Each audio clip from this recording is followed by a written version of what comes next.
Tak, ahoj ještě jednou vám všem. Vítejte na QA Brno. Je mi velkou ctí, že vás přišlo tolik, to je úplně úžasný, to se nestává úplně často. Je vidět, že téma bude hodně zajímavý. Cypress versus Playwright. Roman nám o tom za chvíličku víc poví, ale já bych ještě na úvod chtěl jenom říct, že co vlastně dělá QA Brno, využiju toho, že nás je tady tolik. QA Brno se snaží pomáhat testerům, přinášet vlastně takováhle témata, jako je dneska, o testování, o QA, o automatizaci, obecně o všem, co souvisí s kvalitou a s testováním softwaru.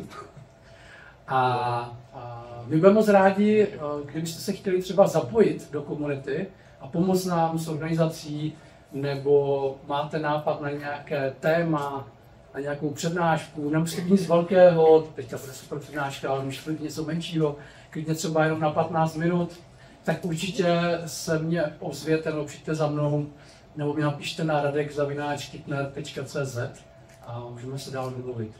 A já bych teď ještě chtěl poděkovat za to, že máme úžasný tady prostor Legita. Díky moc za to, že tady umožňuje takovéhle prezentace a že tady můžeme teďka být. A chtěl bych představit teda Romana Kováče, který nám bude povídat o Cypressu a Playwrightu. Určitě všichni tady máte nějaké zkušenosti s automatizací, nebo jste o tom něco slyšeli. V současné době Playwright a Cypress bych řekl dost vytlačují Selenium a podobně, ale určitě o tom víc řekne Roman, který je test lead tady v Legitu, také vede ano, vám to řekne sám, Coders Lab, je to tak? Coders Lab dělá školení jak na automatizaci, tak na manuálního testera. Takže ho přivítáme a předávám slovo.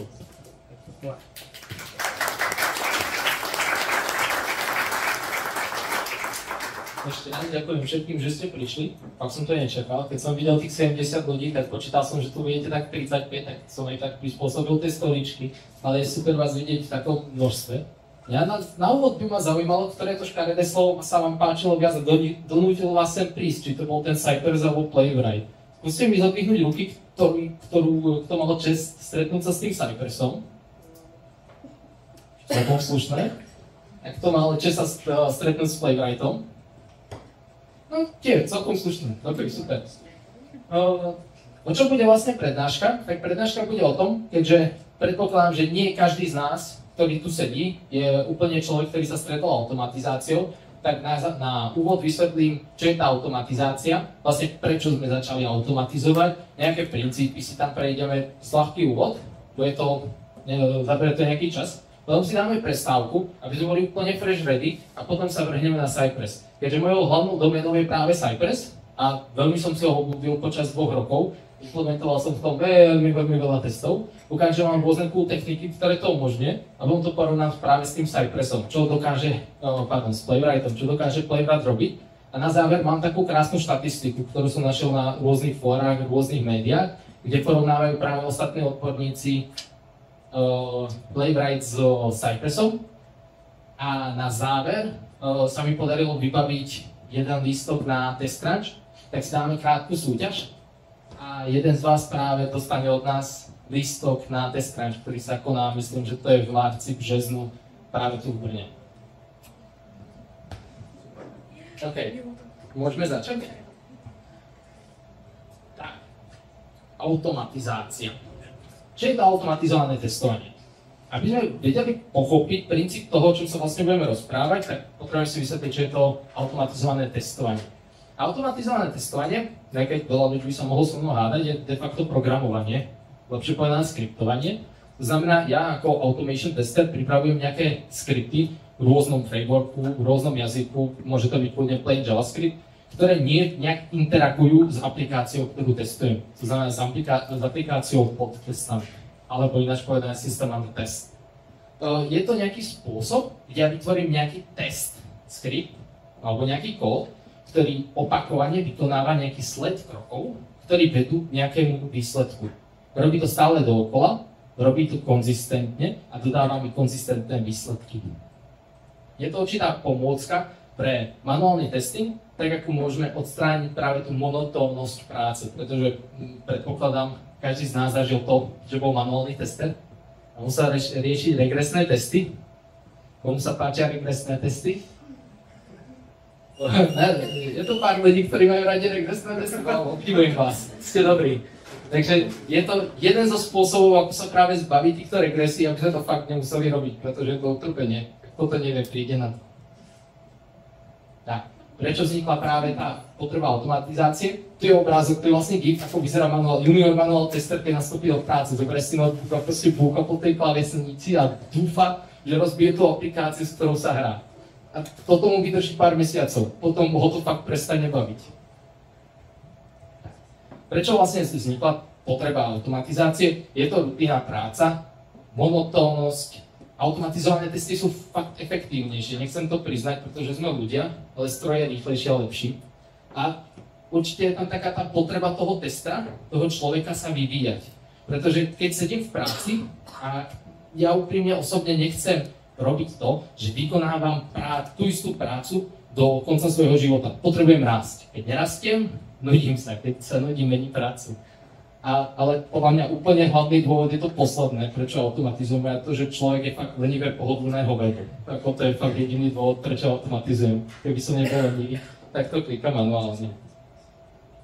Tak, aké sú výhody automatizácie? Rýchlejší feedback. Máme developerov, ktorí sa radi hrajú, že proste vedia programovať, vedia určite programovať bez chyb, nevedia. Takže proste potrebujú ten rýchly feedback od tých testov, alebo od tých testov, lepšie povedané, či to naprogramovali dobre.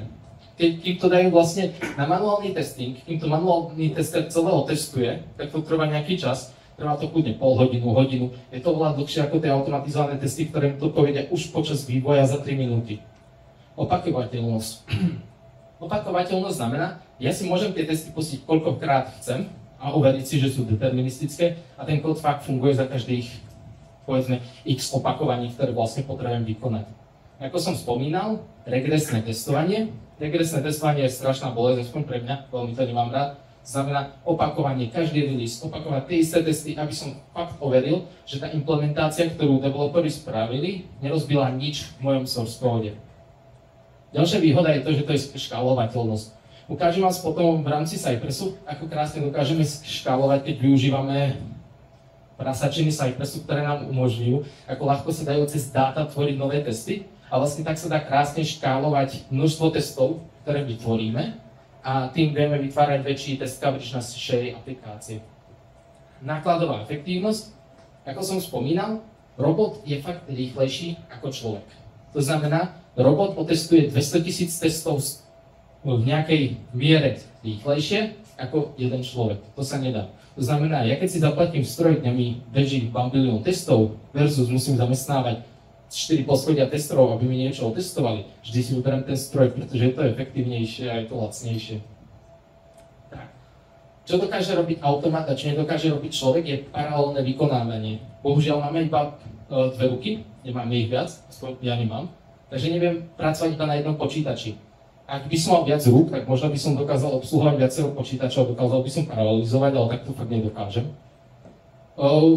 Automaty môžu behať v CI/CD pipelinách, to znamená v momente, keď je nejaký pull request alebo nejaký commit, tak sa dajú púšťať tie automatizované testy a ako vravím, dáva to fast feedback tým developerom, ktorí vyvíjajú. Automaty sú spoľahlivejšie a vedia lepšie detekovať chyby. No to je trošku zradná veta alebo zradné spojenie, pretože automat detekuje iba chyby, ktoré mu ukáže. Zlepšená efektivita testovacieho tímu. S tým súhlasím, pretože v momente, keď nejaký človek musí dookola testovať tú vec pár rokov, prestane dbať dôraz na detaily. V momente, keď človek prestane dbať dôraz na detaily, ujdu mu bugy. A to nechceme. Tak, aké sú nevýhody tej automatizácie? Všetko má svoje plusy a mínusy. Nevýhody sú počiatočné náklady a čas, kým sa začne niečo vyvíjať, kým sa vyvinie nejaká infraštruktúra, trvá to. Zložitosť udržiavania, áno, ak sú testy zle napísané, tak boli to. Obmedzenia pri testovaní grafického užívateľského rozhrania. Áno, ak je to zle implementované, fakt to bolí. Neschopnosť riešiť nové a neznáme problémy. Bohužiaľ, tie frameworky sa píšu tak, aby obsluhovali povedzme 97%, s ktorými my testri čelíme. Sú tam ale vždy nejaké výnimky, ktoré tí autori nepokrývajú a vyvinúť si alebo napísať test na tie edge casey, ktoré bežne ako človek netestuje, napríklad nejaké security veci, komplikované security veci, tak na to neexistuje framework. Väčšinou si ten framework musím napísať. To znamená, tie edge casey sa ťažko automatizujú, niekedy sú až priam nemožné automatizovať. A keď je to možné automatizovať, musím si to napísať, inak sa to nedá. Potom je tam čas, ktorý strávime na vývoji automatizovaných testov a práve údržby.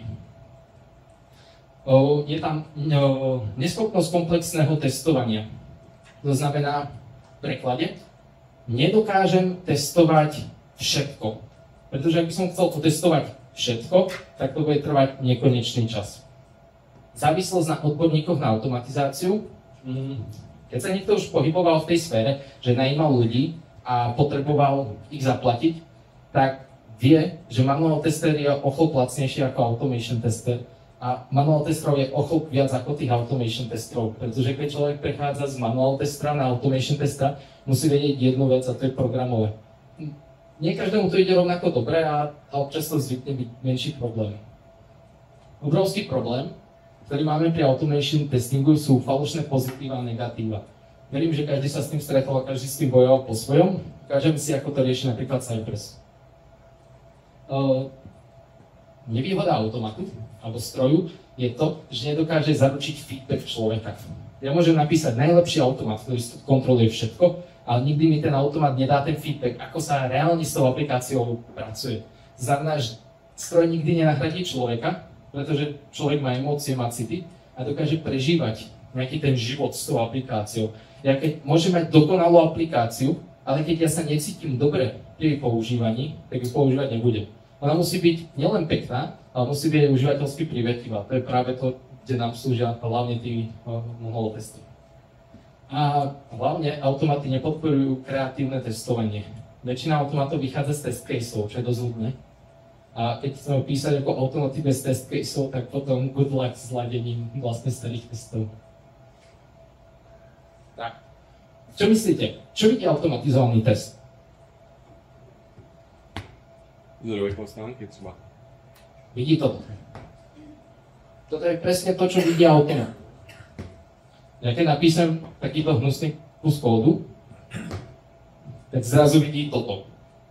Bola to stránka Google a ako ste videli, veľa tam neotestuje. Vyslovene otestuje len to, čo ja mu ukážem a poviem v rámci toho kódu. Takže to znamená, musíme si uvedomiť, keď píšeme automation testy, čo ja automatu nepoviem, to on neskontroluje. On je slepý, on nevidí. On nevidí ani URL. Ja keď mu poviem skontrolujem URL, je mu to úplne jedno. On dačo načíta, tak sa mu to nepodarí načítať, tak ako hodí chybu, že hej, dude, poslal si mi zlú URL, to je všetko, čo spraví, ale on neskontroluje, či to načítal dobrú URL, či ma to niekde redirectuje. Proste nerieši nič. On si to načíta a zavrie to. To je pre neho úplne v pohode. Tak. S čím nám môžu pomôcť automatizované testy? Tak, zvyšovať test coverage. Zlepšiť efektivitu práce, odhaliť chyby ešte v štádiu vývoja, zabezpečiť konzistenciu a odhaliť chyby tam, kde ľudské oko zlyháva. Viete mi niekto povedať, ako by sme mohli zabezpečiť tými testami, ktoré sú slepé, pretože odhalia nám chyby, kde ľudské oko to nevidí? Snapshoty vyzerání. Super, áno. Dostaneme sa k tomu taktiež v tej časti Cypressu, sú to snapshoty a je to vlastne porovnávanie obrázkov voči sebe. Ako môžeme merať kvalitu automatizácie? Pretože automatizovať vieme tímom juniorov, vieme tímom mediorov, keď neviem, či existuje také slovo, a potom tímom seniorov. Ten kód vyzerá trošku ináč, tie automaty sa trošku ináč správajú a vlastne ako to dokážeme merať? Čo znamená kvalitná automatizácia?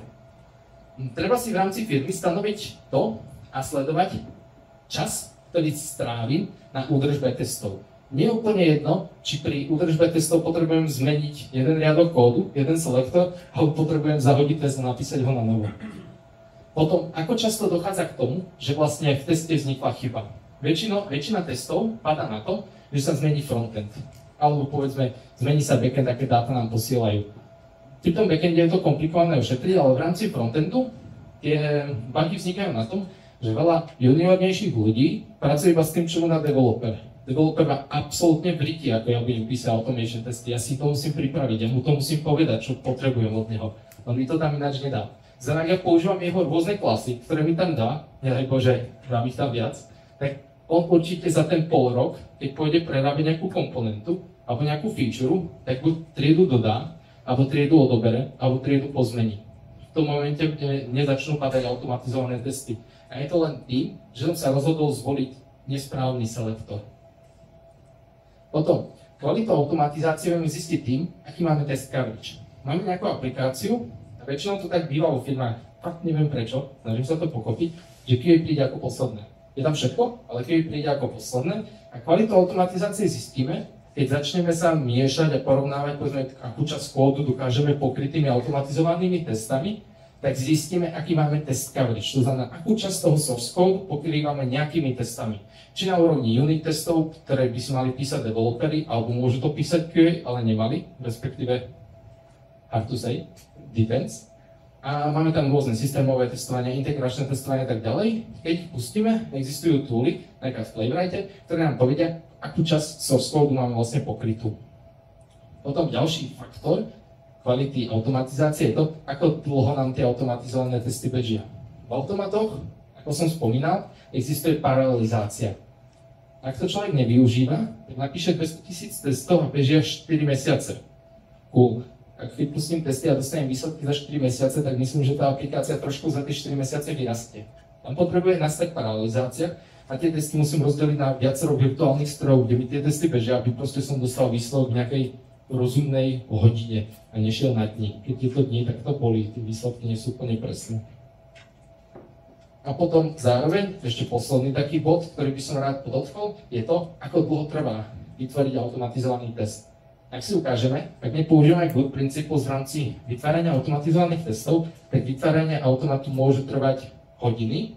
Ak už si pripravíme nejaké dobré základy, tak to dokážu robiť juniori na obrovskej úrovni, pretože je to pre nich ako skláčka Lega. My pripravíme ako seniori nejaké knižnice, pripravíme nejaké selektory, nejaké objekty, povedzme, a oni proste idú a handpikujú si z tých knižníc, čo potrebujú a skladajú testy z môjho kódu. Ja som z toho strašne happy, pretože v C asi jednoduché. Tak, ako zvýšiť kvalitu automatizácie? Za prvé, za mňa používanie nejakých návrhových vzorov. Robia to developeri, pretože to robia, dáva to zmysel a vytvárajú taký kvalitnejší kód. Sú to good principles, to znamená, vymyslel to niekto fakt múdry, otestovalo to veľmi veľa ľudí a on to fakt funguje zázračne. Poďme sa držať toho aj my. Nie sme veľmi iní ako developeri, taktiež píšeme kód. Medzi nami rozdiel nie je, my ho píšeme na to, aby sme im zničili tú ich prácu. Akorát mňa to viac baví, tá deštruktívna časť. Kvalitné testovacie príklady alebo test casey. Prečo to je vlastne dôležité? Mať kvalitné testovacie test casey. Predtým, než začnem písať automat, mal by som sa zamyslieť, to je to tretie pravidlo, nad tým, čo idem vlastne testovať. A pripraviť sa v nejakej písomnej forme. Pretože ja o 3 roky si fakt nebudem pamätať, čo som do toho automatu napísal. A ak to bude napísané len ako kód, neštrukturovaný, strávim hodiny tým, že budem sa snažiť zistiť, čo som vlastne chcel povedať. A to fakt občas stane aj to, že na to neprídem. Máme aj v rámci firmy obzor archaických testov, na ktoré keď sa pozriem, tak proste na to neprídem, čo robia. Bohužiaľ. Keď máš a zistíš, to ti bude chybieť. Áno, presne. A tretie pravidlo je pravidlo 2-krát meraj a raz rež. Ako vravím, 2-krát sa zamyslite nad tým, predtým, než niečo implementujete. Pretože ak to implementujete, dáte to do pipeliny, no to tam bude žiť. A potom to musíte udržiavať, pretože odhadzovať testy nikto nechce počuť. Keď som prišiel do Logita, prvá vec, ktorú som chcel spraviť, zhodiť všetky testy, pretože udržiavať sa mi ich nechcel, lebo im porozumieť bolo dosť komplikované. Úplne mi to nevyšlo. Tak. Môžeme si ukázať príklad toho, ako vyzerá dobrá maintenance. Je to test v Cypresse. Bohužiaľ, niekde mi zmizlo ukazovátko. Máme tam ale describe, to znamená nejaká testovacia suita, máme tam nejaký test case a písal to nejaký človek, ktorý práve sa začína so Cypressom. Pozrel si nejaký múdry tutoriál, kde mu nejaký indický kolega vysvetľoval to, ako proste napísať full test. Tak čo urobil je proste pošiel na nejakú URL, super, našiel si nejaký selektor, už používa komplexnejšie selektory, to som celkom happy, nemá tam 10 tried, aj to si ukážeme. A napísal tam nejaké prihlasovacie meno, napísal tam heslo, klikol na sign in, našiel si nejakú kartičku a potom skontroloval URL. Je to super. Akurát keď sa stane to, že mi niekto vymaže tie datasave tagy, alebo vymaže mi, nedaj Bože, nejaké iné lokátory, super, paráda. Paráda. To som fakt šťastný, že mám všetko. Tak keď mi vymaže niečo z týchto selektorov, a ono to, predstavte si, že ja takto som napísal nie jeden test, ale 1000. Mne niečo z toho zmizne. Ja musím ísť všetky fajly všade to meniť. Je to fakt bolestivá experience. Skúsil som si to v niekoľkých prácach, tak to bolelo. Nechcem to už viac robiť. Tak, typy automatizovaných testov, aké sa dajú robiť, je ich trošku viac. Povedal len nejaké základné unit testy, komponent, modul testy, integračné, end-to-end, systémové, aplikačné, blablabla. Je ich veľa. Na čo si ukážeme, sú vlastne komponent, integračné a end-to-end testy. Na tých troch nejakých príkladoch, jednoduchých, si ukážeme vlastne, ako to rieši Cypress a povedzme, ako to rieši Playwright. Tak, ešte dôležitá otázka je to, ako si vlastne vybrať správny framework pre automatizáciu. Väčšinou nie je to otázka pre juniorov, je to väčšinou otázka pre toho, kto zakladá nejaký projekt. Tak prídem do nejakej práce a ak tam nie je rozbehnuté QA, tak ja sa musím si zvoliť vlastne, v čom chcem písať. Je to komplikovaná otázka, pretože keď si vyberám len JavaScript, zrazu keď sa pozriem na rok 2021, už sme 2023, mám Jazz, mám Moku, mám Storybook, Cypress, Jasmine, Puppeteer, Testing Library, WebDriver, Playwright, Ava, PyTest, čo si vybrať? Ako ja fakt nepoznám všetky frameworky. Ja fakt nie, poznám 4 a som happy. Ako si mám z toho množstva, a to je len JavaScript preboha, alebo TypeScript. Existujú iné jazyky. Ako si z toho množstva vybrať ten správny framework? Otázka, odpoveď nie je jednoznačná, ale začal by som tým, že zistil by som, v čom vyvíjajú developeri. Pretože ak ja sa rozhodnem zvoliť jazyk, v ktorom developeri vôbec nevyvíjajú, tak tie testy fakt budem písať iba ja. Ak zvolím jazyk, ktorý je vo firme populárny, a napríklad píšeme v Pythone, tak ho nebudem zavádzať JavaScript, pretože budem jediný človek, ktorý bude písať tie testy. Ak zavediem Python, tak môžem skôr tých ľudí presvedčiť na to, aby mi pomohli. Donútiť developerov robiť niečo navyše, hlavne písať testy je fakt komplikované. Ak to tak v práci nemáte, fakt si vážte prácu, v ktorej pracujete. To tomu odporúčam. Ďalšia vec, ktorú by som podotkol, čo sa dá jednoducho spraviť, väčšinou sú to NPM balíčky. Poďte na NPM a pozrite si, koľko ľudí si to sťahuje. Otvorte si tie GitHuby. Pozrite si, koľko majú open issues. Pozrite si to, ako sa im tí ľudia venujú, ako to má silnú komunitu. Pretože ak to má 12 000 otvorených issueček, tak to nefunguje. Tak to má otvorených 600 issueček, tak to funguje. Pozrite sa, koľko sú zavreté, koľko zavreli za daný mesiac. Máte tam nejaké štatistiky, ktoré si viete pozrieť. A keď cez tie štatistiky prejdete, ich prechrúmate, tak dokážete si vybrať ten testovací framework, ktorý momentálne, povedzme, najviac cvičí, ale nejde o to, ktorý má najväčšiu komunitu. Keď má najväčšiu komunitu, znamená, že to bude dlho žiť. Keď to bude dlho žiť, mám dlhú podporu, nepotrebujem prenášať testy, povedzme sa aj Cypressu do Playwrightu, pretože Cypress umiera, bez nejakého dôvodu, ak sa to niekedy stane. Tak. Navrhujem teraz, predtým, než sa ponoríme do Cypressu a do všetkých zákutí, kam vás zoberem, tak by som navrhoval krátku 10-minútovú prestávku na občerstvenie. Môžete ísť na to, môžete robiť, čo chcete, a potom sa pustíme do toho Cypressu.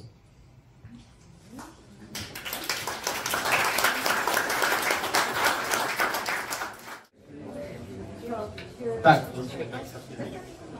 ako je na to ten Cypress teda? Poďme sa na neho trošku pozrieť. Prejdeme si nejaké základy toho, ako funguje asynchronná komunikácia v rámci JavaScriptu, povedzme niekto to nemusí poznať, tak si to len v rýchlosti vysvetlíme, ako to funguje, aby sme si pochopili. A potom si prejdeme nejaké úrovne, ako dokážeme písať testy v rámci Cypressu, junior, trošku pokročilejší junior, veľmi pokročilý junior, a potom kto nad tým rozmýšľa, kto si to pripravuje. A tak ďalej uvidíme. Potom vám ukážem pár prasačín, vlastne, ktoré používame v našej firme, ktoré nám umožňujú riešiť use casey. Jeden vám prezradím. Kedy to bol? To bol minulý rok, október. Máme aplikáciu, tá aplikácia je veľmi robustná. A čo sa v nej dá robiť, je už pomaly všetko. A má veľmi veľa kombinácií toho, čo sa dá robiť nad dokumentami. Keď ste niekedy robili alebo riešili niečo s právnikmi, právnici veľmi ľúbia svoje dokumenty. Veľmi neľúbia, keď sa im zmení font o 1 pixel. Alebo veľmi neľúbia, keď sa im zmení alignment v tabulke o 1 pixel. Nedaj Bože, nastavia si niečo v našom systéme, máme inteligentný systém, tak máme niečo, čo sa volá podmienka, condition. To znamená, nejaká časť dokumentu sa zobrazí, len keď ja ako user zakliknem nejaký čarovný button yes alebo no, tak tiež nemajú veľmi radi, keď tie dokumenty nie sú korektné. Ak by to nefungovalo, tak mám pocit, že Legito by veľmi rýchlo zhorelo. To znamená, máme potrebu teraz, pretože prepisujeme tretinu aplikácie do nových technológií, zabezpečiť to, že všetky staré dokumenty, ktoré si naša firma vytvorila, alebo respektíve naši klienti vytvorili v našej aplikácii, by ostali nezmenené. Aby všetká tá funkcionalita, všetkých tých conditions, ktoré máme vlastne možnosť vytvoriť v Legite, aby fungovala. Má to jeden háčik. Na to, aby sme to otestovali, ja som chcel, aby to bolo pokrytie, povedzme, nejaká štatistika nad tým, a že otestujem pár a poviem, že funguje to. V tom prišiel ku mne CEO a povedal, no, tak to nebude dobre. Ja potrebujem 100% záruku toho, že všetky templatey, všetky dokumenty, ktoré sme vytvorili, sú spoľahlivé, sú úplne identické.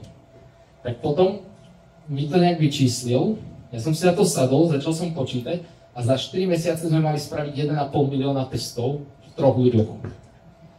Mám pocit, že to je trošku insane, ale musím povedať, že sme to dali. Trošku sme odrbali systém, ale to si ukážeme a vysvetlíme a je to celkom fun.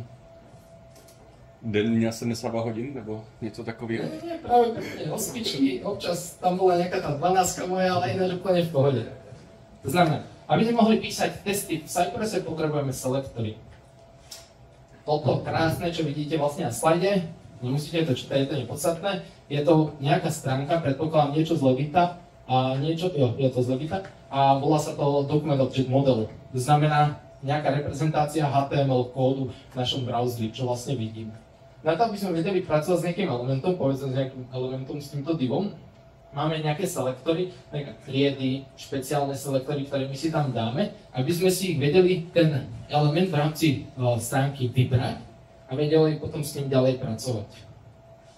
Aké selektory vlastne poznáme v rámci Cypressu, tak úplne základné sú class, to znamená trieda, IDčko, nejaké custom HTML atribúty, napríklad data Cypress tag, to je niečo, čo odporúčuje vlastne Cypress dokumentácia, aby sme používali.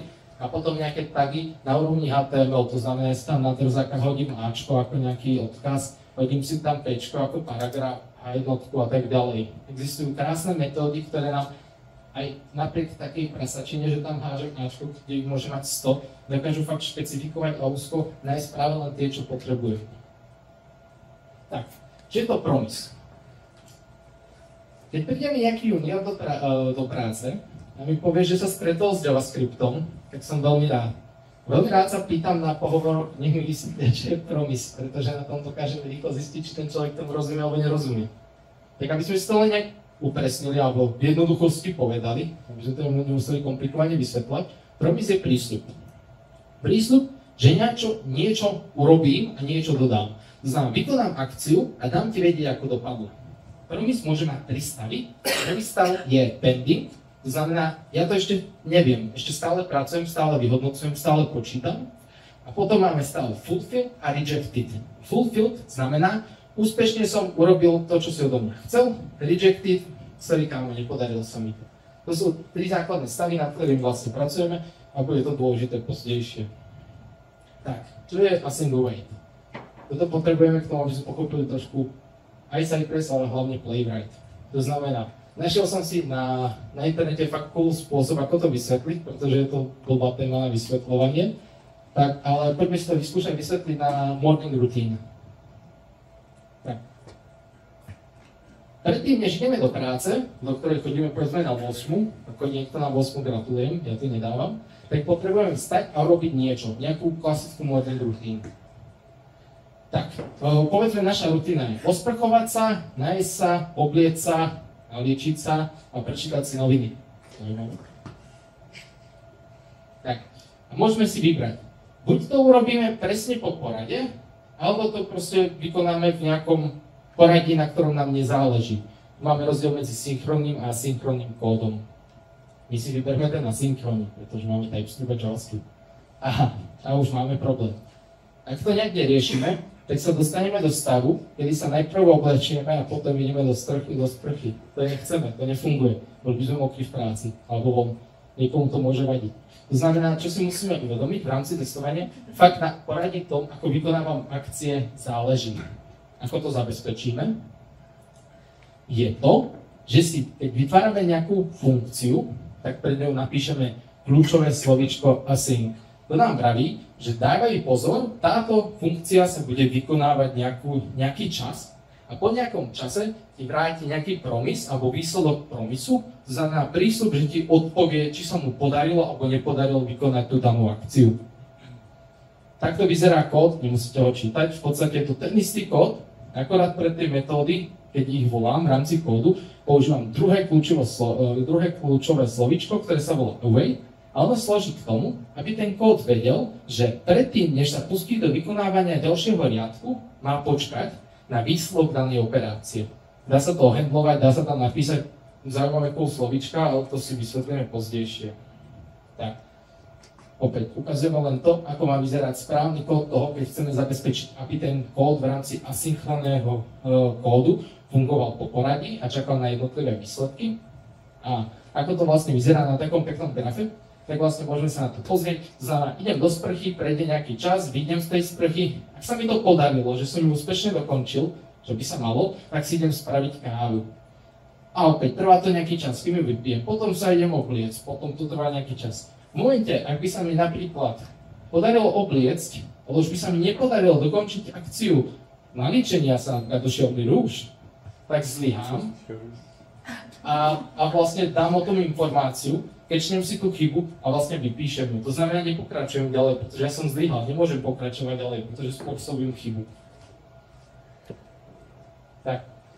A otázka znie, viete mi niekto povedať, ako to rieši Cypress?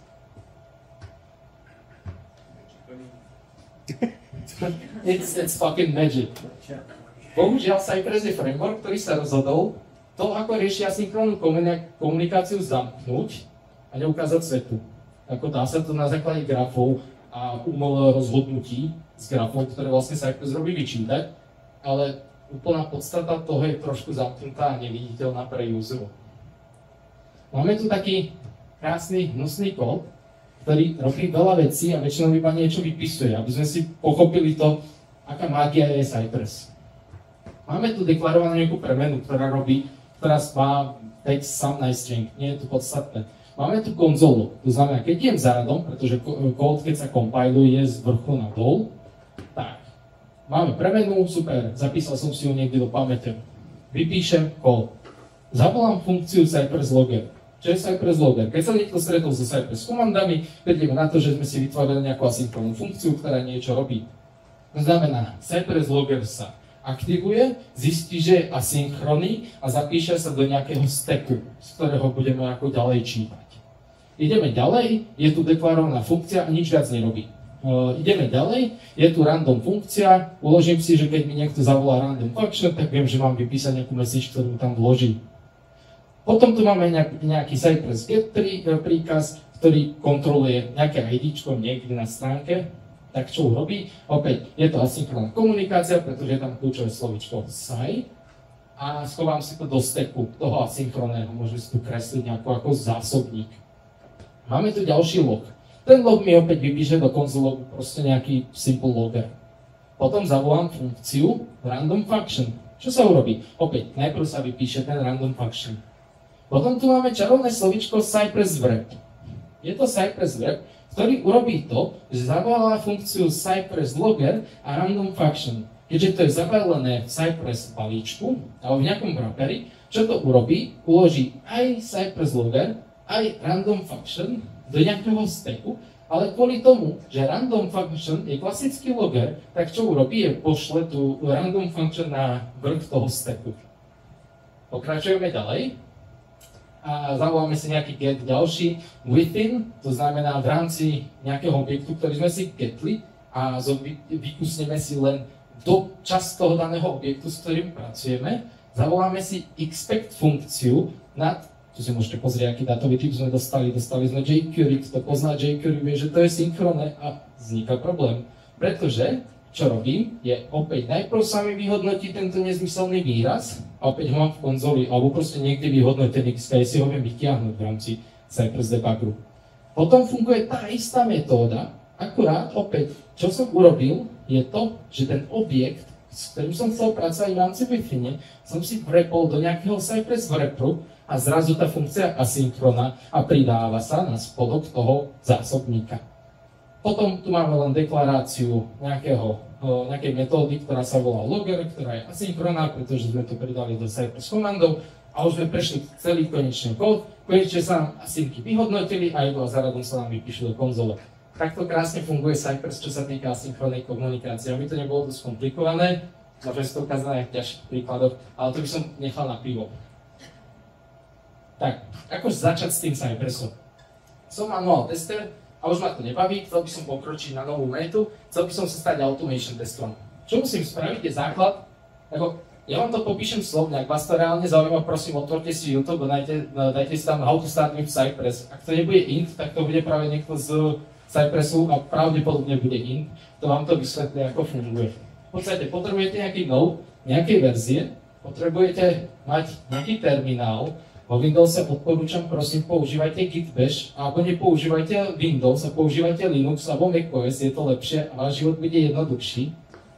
Napíšte tam npm init -yes, to vám inicializuje niečo, čo sa hovorí package.json a package.json a napíšte tam kľúčové slovíčko npm install Cypress. Keď spravíte všetky tieto tri veci, nainštaluje sa vám Cypress. Potom musíte spraviť niečo ako napríklad npx Cypress run. To vám otvorí nejakú časť, ktorú si ukážeme. Potom napíšete nejaký jednoduchý kód, niečo škaredé ako je toto, pretože ešte ste s tým nepracovali a úplne sa učíte v rámci toho Cypressu.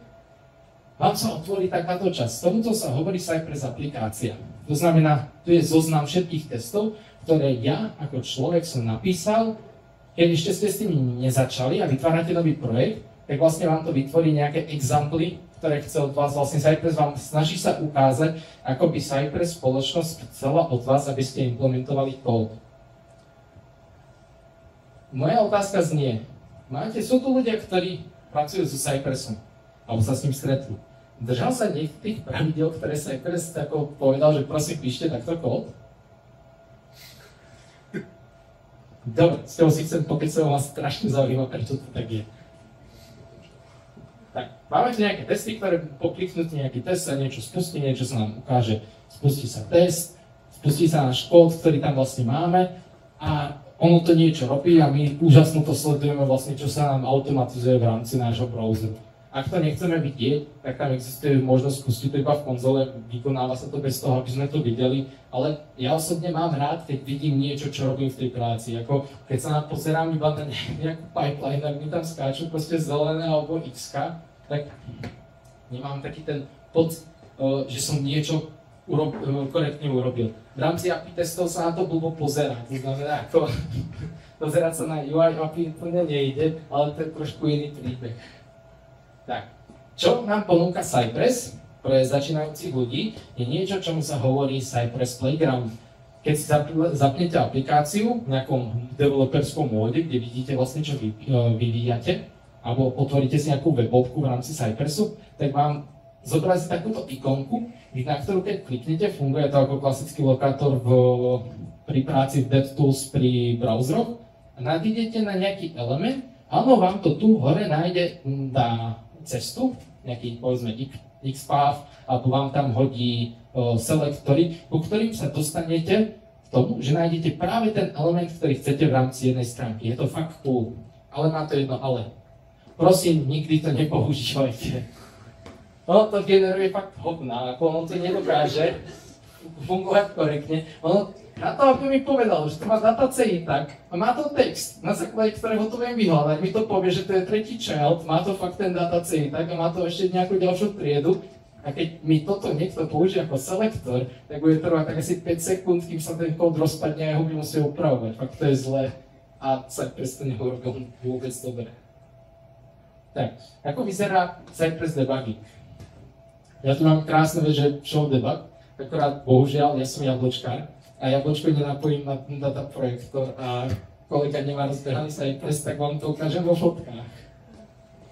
Máme nejaký test, ktorý sme si vlastne spustili. Keď si ten test mi prebehne, v rámci Cypressu si môžem spraviť to, že v configu, to je nejaký file, kde si ten Cypress nastavujem, si poviem, koľko testov si chcem držať v pamäti.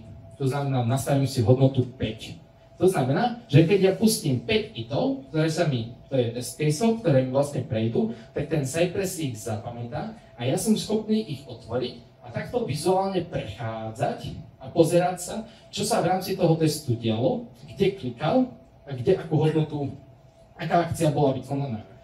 Napríklad nachádzame sa v časti, ktorá sa volá Wizard a vytvárame nejakú vec, ktorá sa volá nová template suite. To ako pre vás predstavte si, zakladáte si nový wordovský dokument na Google Docs. Chcete si ho nejak pomenovať? To znamená, našli sme si nejaký selektor cez datacej tag, ktorý sa volá Wizard New One. Chceme tam napísať editor testing a potom vlastne viem si pozrieť tú istú akciu, ako sa vykonala predtým, než sa vykonala a potom, než sa vykonala. To znamená, mám highlightnutý element, na ktorom ich akcia predbieha a vidím, lepšie zraky vidia, že tam pribudol ten text, ktorý som tam chcel vpísať, to znamená editor testing. Ako vyzerá debug? Nebudem to ukazovať na reálnom príklade, pretože osobne nevidím dôvod používať debug v konzole, keď existuje táto UI pomôcka. Je to veľa príjemnejšie, prívetivejšie. Sú ľudia, ktorí majú radšej terminál, kolega Tomáš, ako UI veci, pretože tako neberem to, určite má rada aj Cypress debug. Ono to funguje takým spôsobom, aby som to vysvetlil, je, že si kliknem element a ja potrebujem si získať informácie z toho v kóde, čo môžem vidieť, čo môžem robiť s tým daným elementom na danej stránke, to znamená, použijem kľúčové slovíčko debug. A ono, čo mi to urobí, je, že mi tu do konzole vypíše všetky informácie, ktoré sú potrebné, vlastne, ktoré môžem získať o tom danom objekte v rámci danej stránky. By the way, tak spravím to, že v rámci toho UI, kliknem na ten element, tak spraví presne túto istú vec, vypíšem všetky informácie do tej konzole a dokážem s tým pracovať úplne rovnako. Aké máme operácie v rámci Cypressu? Jednoduché queries, assertions, actions, other commands a potom special utilities. Viete mi niekto povedať, používa niekto special utilities v Cypresse? Takže nikto nemal potrebu fakt robiť jQuery, som jediný. No, uvidíme. Ukážem vám vlastne, prečo vlastne sú tie special utilities a prečo občas fakt chcete opustiť ten Cypress, aby ste si mohli automatizovať to, čo chcete a aby ste mohli žiť mimo vesmíru toho, čo vám Cypress ponúka. Tak, queries sú nejaké príkazy, ktorými my interagujeme so stránkou. To znamená, snažíme sa nájsť elementy v rámci stránky. Keď použijem povedzme nejaký get contains, to urobí to, že ide so zadaným selektorom prechrústať ten celý dom a snaží sa nám nájsť špecificky všetky objekty, ktoré zodpovedajú zadanému výrazu, to znamená zadanému selektoru. Ak ich nájde, on mi to vráti ako pole, ak nájde jeden, tak mi to vráti ako jeden konkrétny objekt. Contains funguje úplne rovnako, akorát nevyhľadáva na základe selektoru, respektíve vyhľadáva, ale selektor nie je nejaký tag, ale je to priamo text, to znamená, používame to na vyhľadanie textovej hodnoty. Napríklad, keď chceme nájsť odkaz login, ktorý je ako Ačko, nemá veľmi špecifickú triedu, a z nejakého nepochopiteľného dôvodu si myslíme, že vyhľadávať cez texty je dobré, tak tam použijeme contains. Vysvetlíme si, ako vieme používať contains tak, aby bol bezpečný, pretože napríklad v rámci aplikácie, ako je Legito, my si vieme vytvárať veľmi veľa vecí a vieme si ich pomenovať, ako chceme. A keď ja použijem napríklad názov help, ale na stránke sa nachádza niekde úplne inde, takisto text help, tak nech nájde viac. Ako funguje contains under the hood? Funguje úplne takým spôsobom, že ono nájde všetky elementy, ale aby to mohlo fungovať, aby Cypress zaručil to, že ten contains nebude padať, tak ten contains si vždy vybere prvú možnosť, ktorú nájde. To znamená, prvý výskyt stringu, ktorý ja zadám, toho textu, toho contains, tak ten nájde a ten mi vráti ako object. Bohužiaľ, neviem sa dostať k druhému. Na to, aby som sa dostal, musím si ho trošku upraviť. Potom tam máme sire URL, find a filter. Potom máme tzv. Assertions, to znamená, chceme tomu automatu povedať, že ak niečo nájdem, tak tá komponenta, alebo ten element, alebo ten page, ten objekt, ktorý je vlastne v tom dome, by mal byť v nejakom stave. Napríklad mal by existovať v dome, alebo mal by byť viditeľný, alebo mal by som vedieť s ním interagovať. Na to nám práve slúžia assertions should a na to, aby sme ich mohli reťaziť, nám funguje ďalší príkaz, ktorý sa volá end. Môžeme to robiť aj tak, že reťazíme should za sebou, akurát volá sa to, ten kód potom smrdí. Jednoducho nepoužíva sa to. Mne sa to osobne viac páči, ale bohužiaľ musel som sa naučiť používať end a musel som si na to zvyknúť. Actions. My s tými objektami na stránke chceme interagovať, chceme na nich písať, chceme na nich klikať, chceme si vymazať, čo tam je za text. Chceme vyberať v rámci select boxu nejakú hodnotu, chceme povedzme začeknúť radio button, na to slúžia práve príkazy, ktoré označujeme ako actions. Potom máme other commands, múdro nazvaté. Sú to nejaké komandy, ktoré nevedeli zaradiť. Tak, príklad je to Cypress each.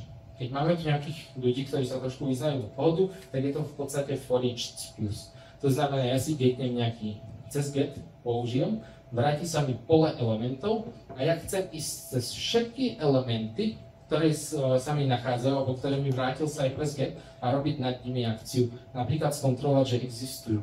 Typický príklad je, že chceme dostať linky, ktoré máme napríklad v top menu, nejaký navbar, a chcem skontrolovať počet linkov, ktorý sa mi vrátil, chcem ísť cez všetky linky a skontrolovať nejakú hodnotu napríklad. Na to, aby som nemusel napísať 6 getov a používať niečo hnusné, ako je equal, aby som si vyberal z pola, tak môžem to napísať vo for eachi a ako klasický for each, loopujem cez pole, vyberiem si z neho element a tú istú akciu robím na tom danom elemente. Máme niečo, čomu sa hovorí Cypress intercept. Intercept je fakt cool, pretože nám dokáže blokovať, alebo respektíve odchytávať komunikáciu s backendom. Ja si tam zadám nejakú URL, zadám si tam nejakú metódu, to znamená get, post alebo niečo v rámci backendovej komunikácii. On mi to odchytí a povie mi, že sa to nastalo. Ja si ten request, on ho reálne nepustí ďalej. On ho zachytí a nedovolí serveru preniesť tú informáciu, preniesie ho len mne do toho zásobníka, nad ktorým ja dokážem potom ďalej komunikovať. Záleží, či sa na ten intercept teda napojí stub a spy a potom to funguje tak, ako som to popísal. Ak je to čistý intercept, čo môže byť, tak tú komunikáciu pošle ďalej, ale dokáže ju zachytiť, ako by to bolo vykonávané cez Cypress request.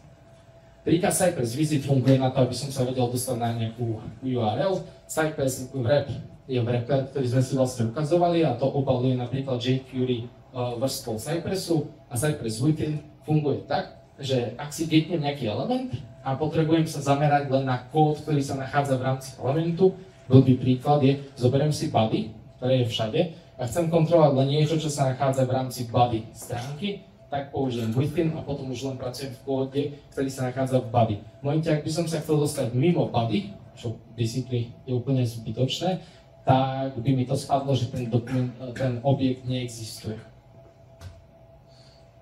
Tak, z čoho sa skladá test? Skladá sa povedzme nejakých 4 fáz. Inicializácia, setup, execute a teardown. Ako to vyzerá v Cypresse. V vrchnej časti si inicializujem premenné, nahrám si tam nejaké hodnoty povedzme z end failu. Potom máme nejaké hooky, to je pre Cypress setup, to znamená nastavíme si to prostredie, ktoré ideme testovať do nejakého príslušného stavu. Máme čas execute, to sú vlastne naše testovacie scenáre, tam sa exekuje kód a potom teardown. Urobil som si bordel, tak prosím, ako vyčistiť po teste. Tak, aké má Cypress featurey? Featurey, ktoré má, vlastne sú time travel, to znamená nejaké cestovanie v čase.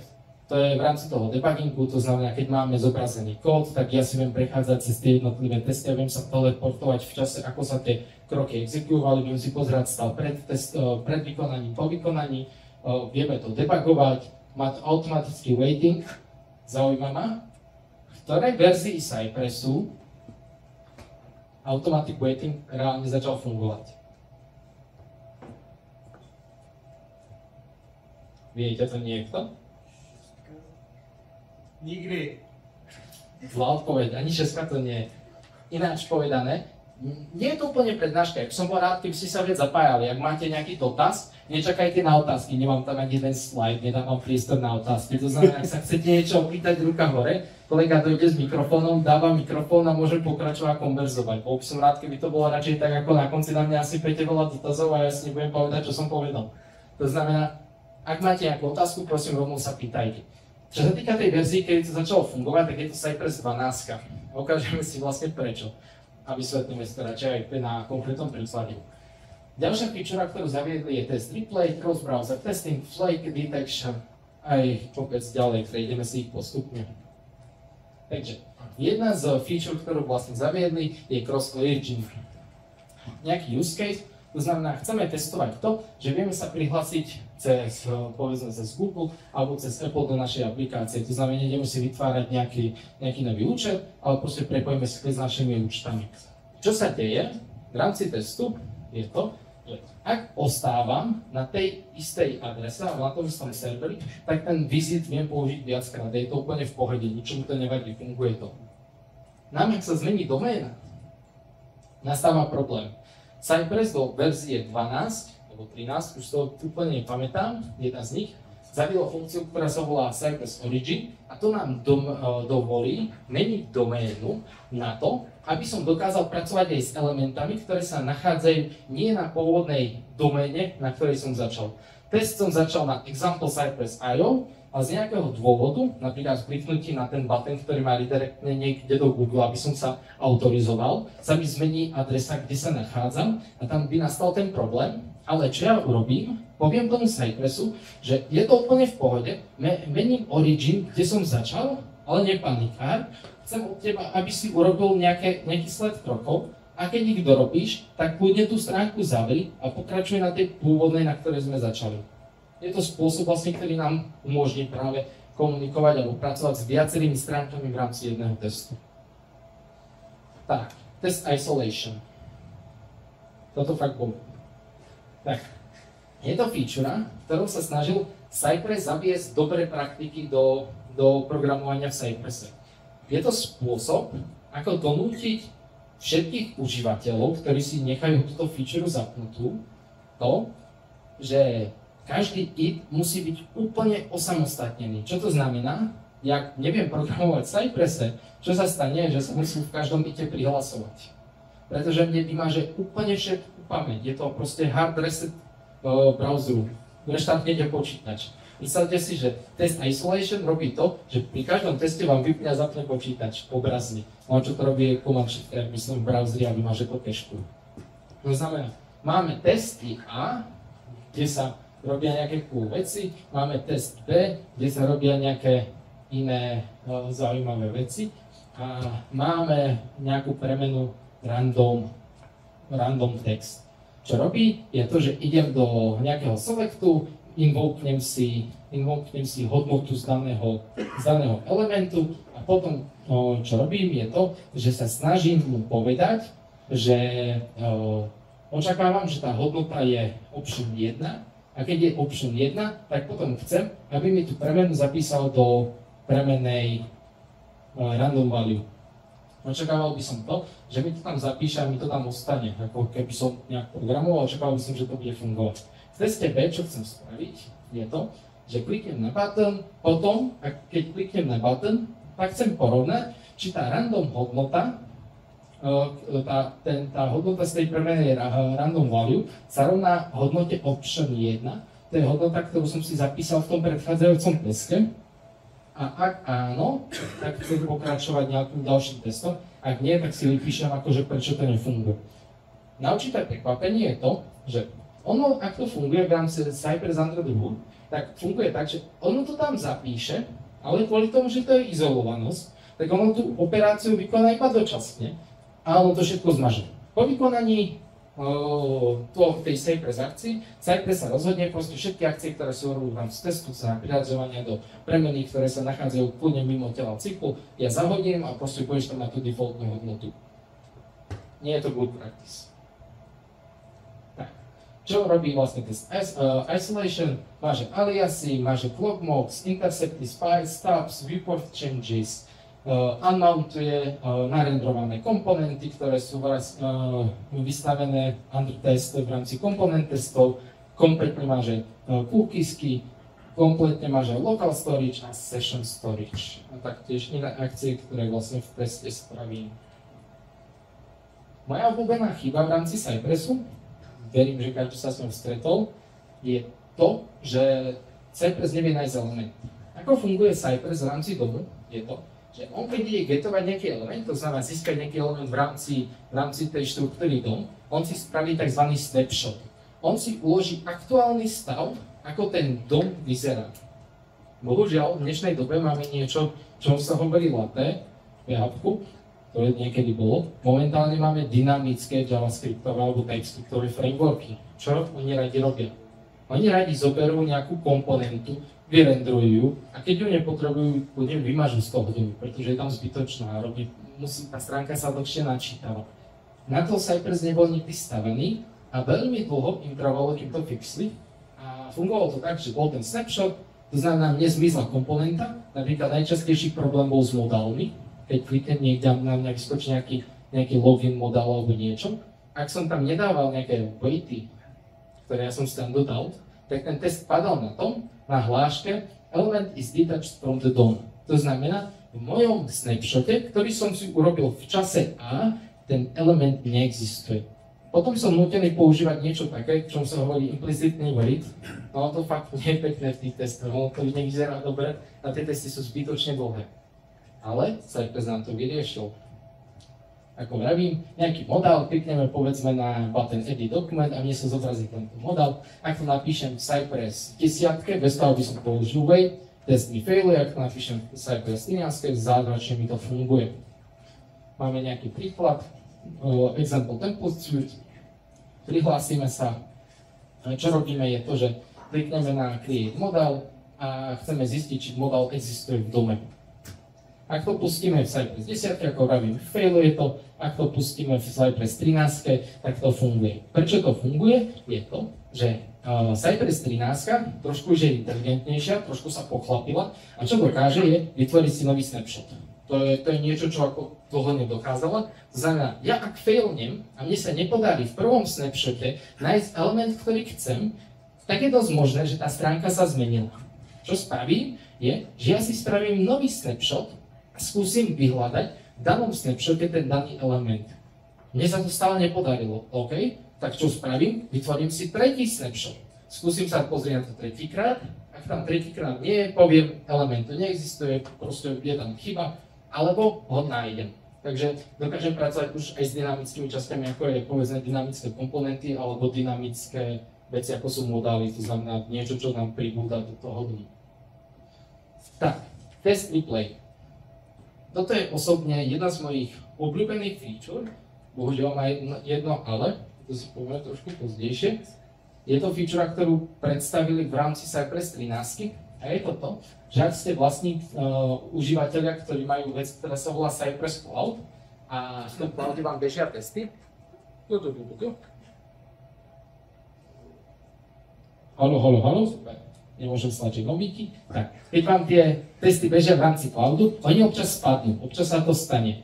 A ja na prvú dobrú úplne nemusím vedieť, ak nemám poriešené artefakty v rámci testov, na čo mi to spadlo. Na to práve slúži funkcia test replay. Ja sa tam prihlásim do toho svojho cloudu a kliknem si na magické tlačítko, ktoré nájdem tu, volá sa test replay a ten test spraví to, že mi prehrá run toho testu v rámci toho, ako to vyzeralo na tej pipeline. A ja si viem krásne debugovať, na čom to spadlo. Či je to flaky test, alebo či tam je reálne nejaký bug.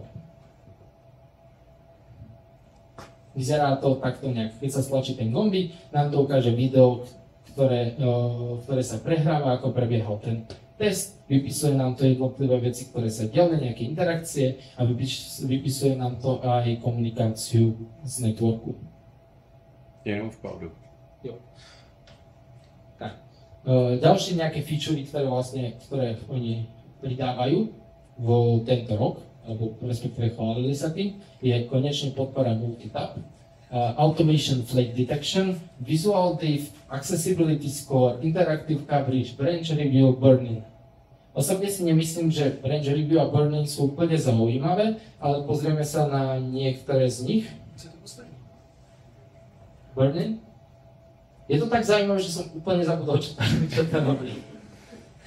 Je to niečo na spôsob toho, že sa ti to pozrie do code repa a robiť nejaké operácie nad tým, robíte to pravidelne a keď ti niekto začne pridávať testy nejakého špecifického typu, tak ti to rieši nejaký problém. Proste je to fakt balast, ktorý vieš použiť len keď máš nadnárodnú spoločnosť, ktorá má bambilión testov a nejaký junior by tam chcel ako robiť niečo, čo nie je úplne v súlade s tvojimi testami, ale že absolútne. Napríklad píšete v TypeScripte, on tam začne komitovať javascriptové fajly, ale robí to dostatočne dlho na to, aby si to všimlo, tak potom ťa to upozorní.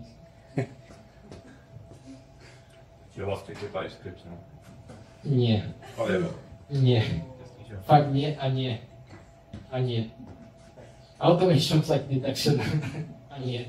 Tak, čo to robí? Je to, že určite sme sa s tým stretli, napíšeme nejaké testy, a oni nie sú úplne deterministické. To znamená, ich pustím 10 krát a 9 krát dostanem výsledok, ktorý očakávam a 1 krát dostanem výsledok, ktorý som neočakával. To znamená, on to zlyha. Ja si to môžem všimnúť. Ja môžem byť múdry developer, môžem používať niečo ako special utilities a ten test si pustiť 10 krát po sebe cez nejaký loop, aby som zistil, či mi 10 krát prejde. Alebo to robiť nemusím a poteším sa, že mi to prešlo raz a poviem, OK, môžem to commitnúť a príjem na to niekde v pipeline. Buď na to prídem ja, že tie testy proste padajú v náhodnom nejakom poradí, alebo si platím Cypress Cloud. Ten Cypress Cloud sleduje to, že ja keď pustil som 10 krát ten test, 10 krát mi prešiel, tak ho považujem za test, ktorému môžem dôverovať. Ak mám nejaký test, skúsim pozrieť ďalší, nemám, OK.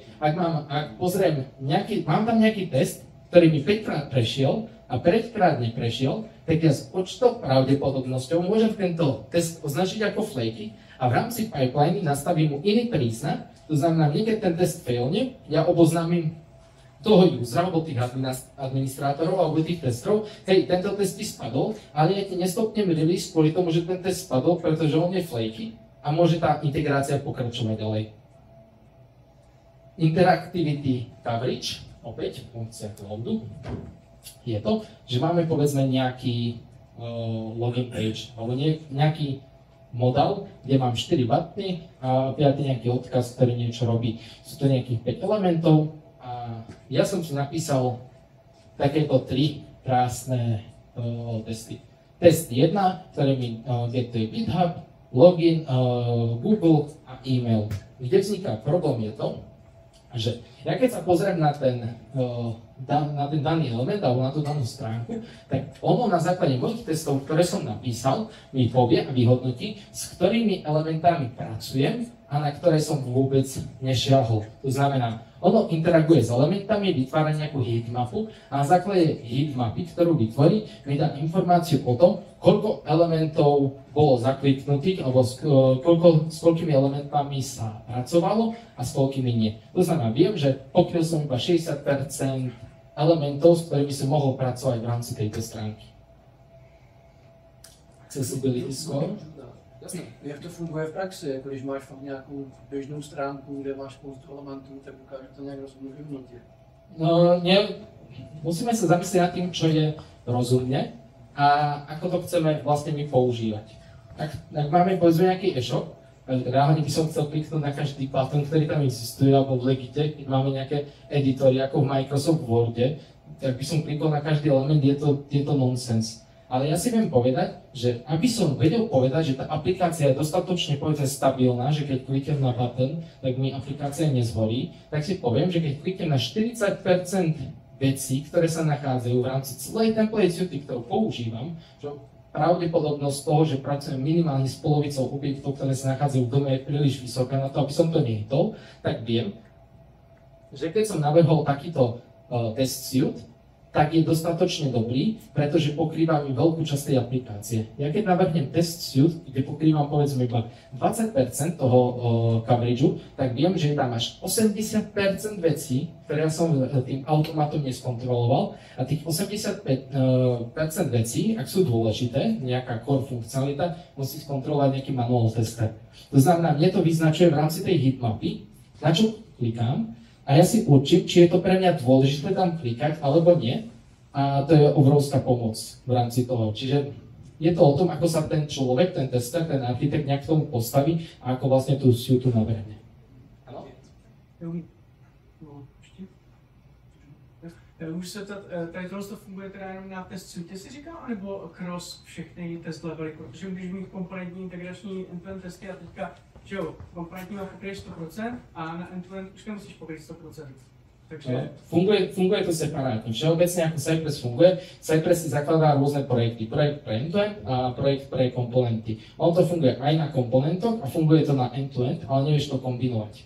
To znamená, tá informácia je vlastne k čemu? Je k niečomu, pretože ona sa viac používa v end-to-end testoch.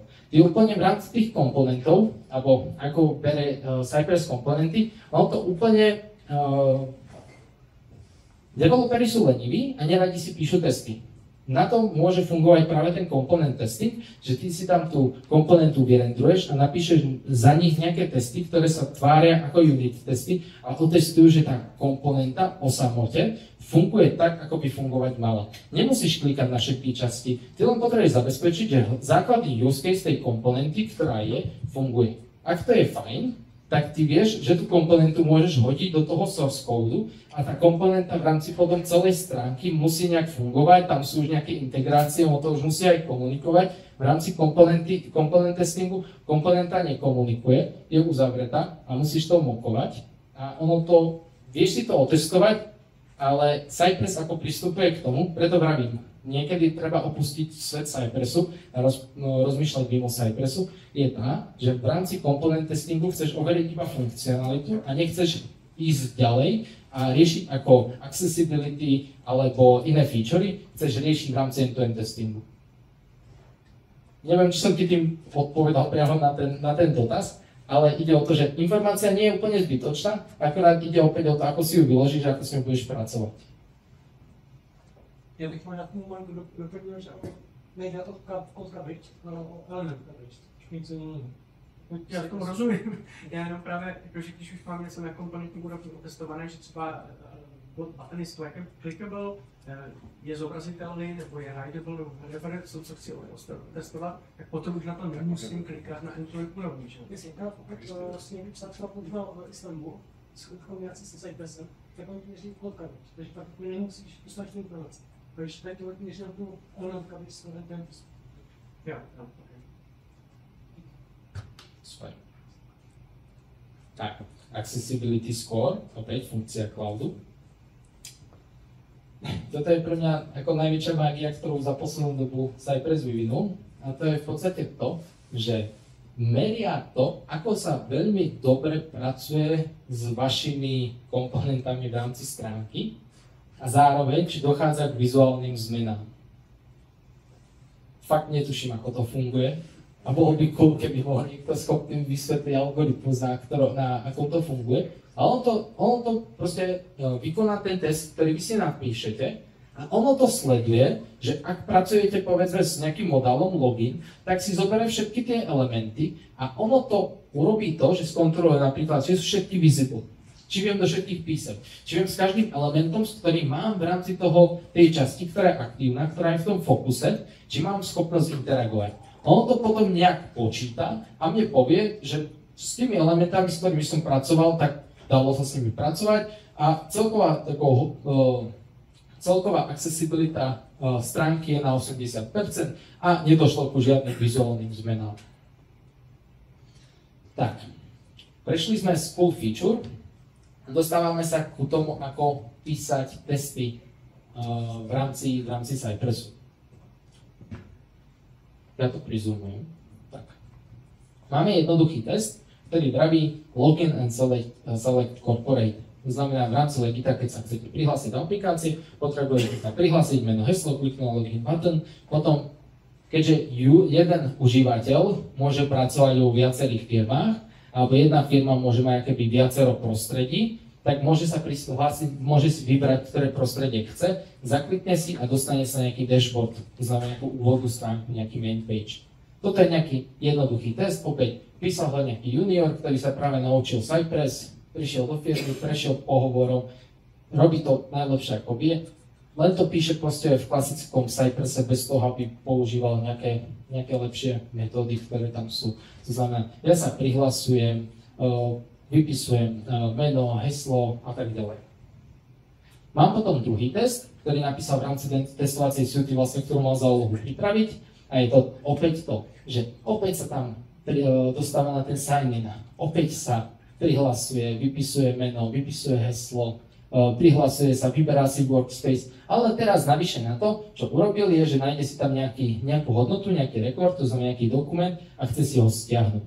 Keď sa pozrieme medzi testom 1 a medzi testom 2, už WebStart mi vraví, že asi robím niečo nie najlepšie, pretože mi počiarkuje to, že tam nejaký kód, duplicita kódu. To znamená, keď sa pozriem na to takto, vidím, že tie riadky kódu až na to sa URL a na to, že si getujem ten rekord a stiahujem dokument, sú úplne rovnaké. Povedal som toho juniorovi v rámci povedzme nejakého code reviewčka, on si pozrie niečo na Cypress a príde, že to je Cypress 13 a na to, keďže funguje test isolation, tak si vytvorí niečo, čo sa hovorí sessiona a to, aby bol prihlásený a skontroluje, či sa mu podarilo prihlásiť si, hodí do sessiony, aby to fungovalo medzi jednotlivými hitmi. Čo urobí, je vytvorí nejaký hook, ktorý funguje tak, že pred každým testom, pred každým hitom, ktorý v testovacej suite spraví to, že dostane sa na ten dashboard, to znamená, vždy ho vráti na ten main page a potom príde na to, že v podstate ten prvý test nepotrebuje ani robiť, pretože sa urobí a vytvorí sa v sessione. Ak sa mu to vlastne nepodarí, keďže sa neviem sa prihlásiť a dostať sa do workspaceu, kde chcem pracovať, tak ani by som nemal testovať, ten software vôbec nefunguje. Mal by som ho proste zapáliť, zahodiť a proste vrátiť developerom, že mne nejde sa prihlásiť, je to core, ktorý vždy musí fungovať. Bez toho nemám dôvod testovať aplikáciu, keď sa neviem do nej prihlásiť. Ak nemám aplikáciu, kde sa prihlasovať nepotrebujem, tak aby som dodal.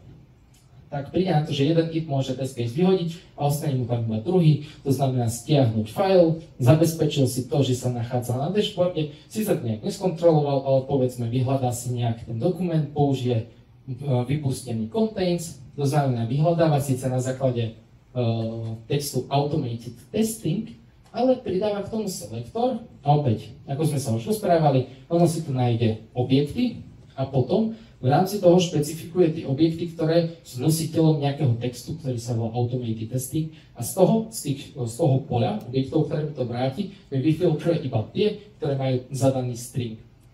Ďalej, v rámci toho objektu, ktorý mi vrátilo, za nejaký ten dokument record, spraví to, že tam nájde button, alebo nájde tam selektor download, na ten klikne, potom čo urobí je, nájde si nejakú ikonku download.cx a opäť na ňu klikne. Tak, povýšime na novú úroveň, to znamená, opäť, dostal sa ten človek na stránky Cypressu a uvedomil si, že existuje niečo také ako Cypress Commands, to znamená, viem písať nejaké jednoducho asynchronné funkcie. Čo urobil, je vytvoril si funkciu login a vytvoril si funkciu download TMS. Tú funkciu si vložil do sessiony a tú funkciu si vložil do hitu. Takže výrazne strátil kód. Ako to vyzerá v rámci komandov? Vytvoril si komand, ktorý si nejak pomenoval, hodil si tam nejaké parametre, vložil tam ten kód, vlastne, ktorý tam exekuoval. A čo vlastne urobil, je to, že tú metódu vie volať vo viacerých testoch, to znamená, nemusí ten isté riadky kódu prepoužívať ďalej a ďalej, ale to všetci už poznáme snáď. Tak, ďalší nejaký spôsob upgrade toho, ako môžeme ten náš Cypress povýšiť, je používanie nejakých patternov, nejaká page object, BDD, keywords, sú oveľa ďalšie a komplikovanejšie.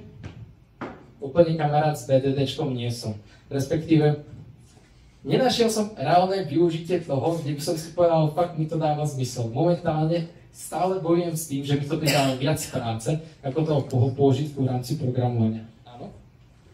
Já nevím, jak teď byl 3 roky zpátky, ale zrovna page object model byl jeden z těch, co se neměl používat Cypress, co zrazovali od toho. Áno, ale dostaneme sa k tomu. Ja to vysvetlím. Oni to nemajú radi, pretože im to nabúrava štruktúru, ako ja dokážem pracovať s objektami. A ak to robím veľmi nezodpovedne, tak dokážem zhodiť sa aj pres. Ale to je vedľajšie. Je to jeden zo spôsobov a ukážeme si upgradenú tú verziu ešte. Tak. Ako vyzerá a funguje page object? Je to jednoduché, máme nejaké web pages, tú web page si rozložím na nejaké komponenty, tie komponenty si prevediem do tzv. Page objektov, to znamená nejaký objekt, ktorý reprezentuje danú časť stránky a dokážem nad ňou písať nejaké selektory, nejaké metódy a tak ďalej a potom vytváram testovacie skripty, ktoré mi pokrývajú dané stránky. Ako to vyzerá, keď sme sa naučili používať Cypress komandy a ešte úplne sme nepochopili Page Object, tak to vyzerá úplne takým nejakým spôsobom, že používame stále funkcie, ktoré sú v komande, používame visit, pretože sa mi nechcem byť onliner, používame opäť nejakú metódu, ktorá sa nachádza v Cypress komandoch, ale už dochádzame k tomu, že vytvorili sme si nejaký page object, ktorý sa volá template editor a už tam máme nejakú metódu, ktorá je špecifická pre ten template editor, vytvára nejaký repeat, to znamená v našom softveri, to znamená vytvára tam nejaký for loop v rámci dokumentu a potom klika na publish, to znamená ukladá ten daný dokument. Keď sa pozrieme na druhý describe, tak čo robí, je vytvára opäť nejaký ďalší it, opäť vyberá v rámci testu niekoľko tých elementov na základe page object modelu, to znamená funkcia papa callback. Callback mi vracia tie page objecty, on na to kliká a vyberá ich na to, aby opäť vedel skontrolovať ten repeat, to znamená, či sa mi to korektne nastavilo a publishuje, aby sme mohli pokračovať ďalej. No a ďalšia nastavba je to používať page object model, vytiahnuť si ho a implementovať si vlastné interné knižnice, to znamená knižnice, ktoré my používame v rámci daného softvéru.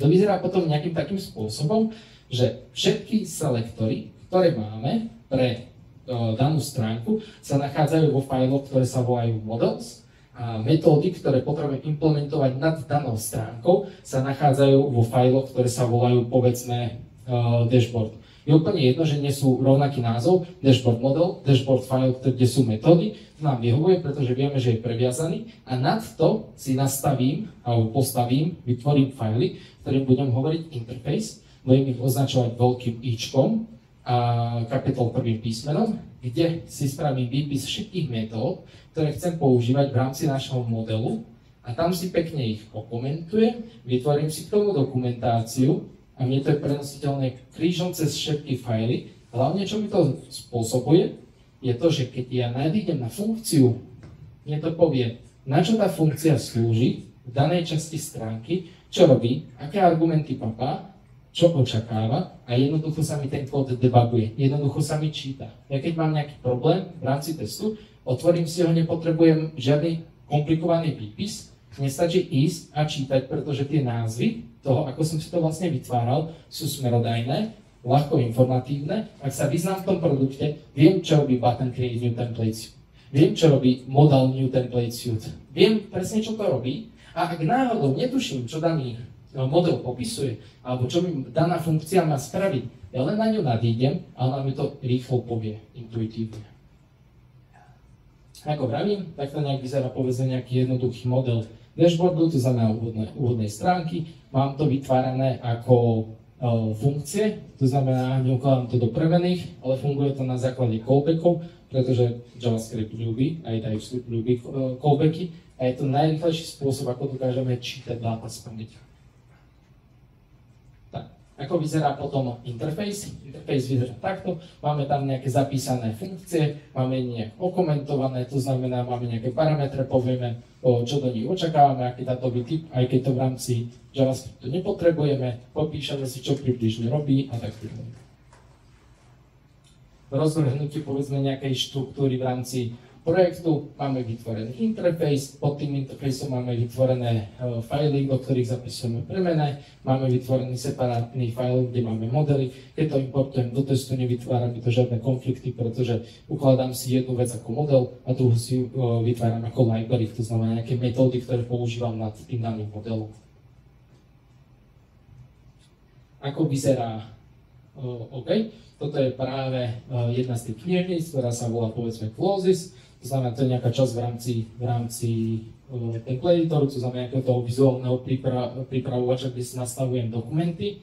A čo tam robí? Mám rôzne metódy, ktoré si vlastne vytvárajú ten implementačný kód, ktorý ja na základe toho volám. Napríklad kus kódu, ktorým pracuje na jQuery a dokáže mi nájsť nejaký element a vráti mi počet elementov, ktoré našli. Prečo by som práve potreboval použiť tento jQuery výraz na to, aby som vyhľadával elementy? Kedy sa mi to môže hodiť? Zísť na úroveň jQuery namiesto toho, aby som používal Cypress. Aby stále toho stal one-liner a nemusel som vypsieť kusy.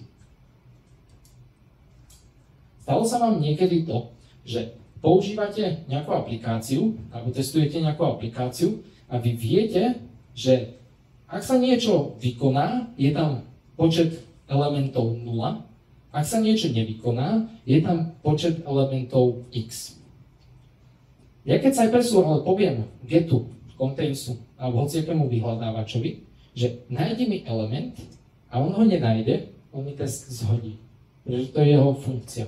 Ak mu poviem, že not exist, super, ale tým by som si zabezpečil to, že ten element tam nikdy neexistuje.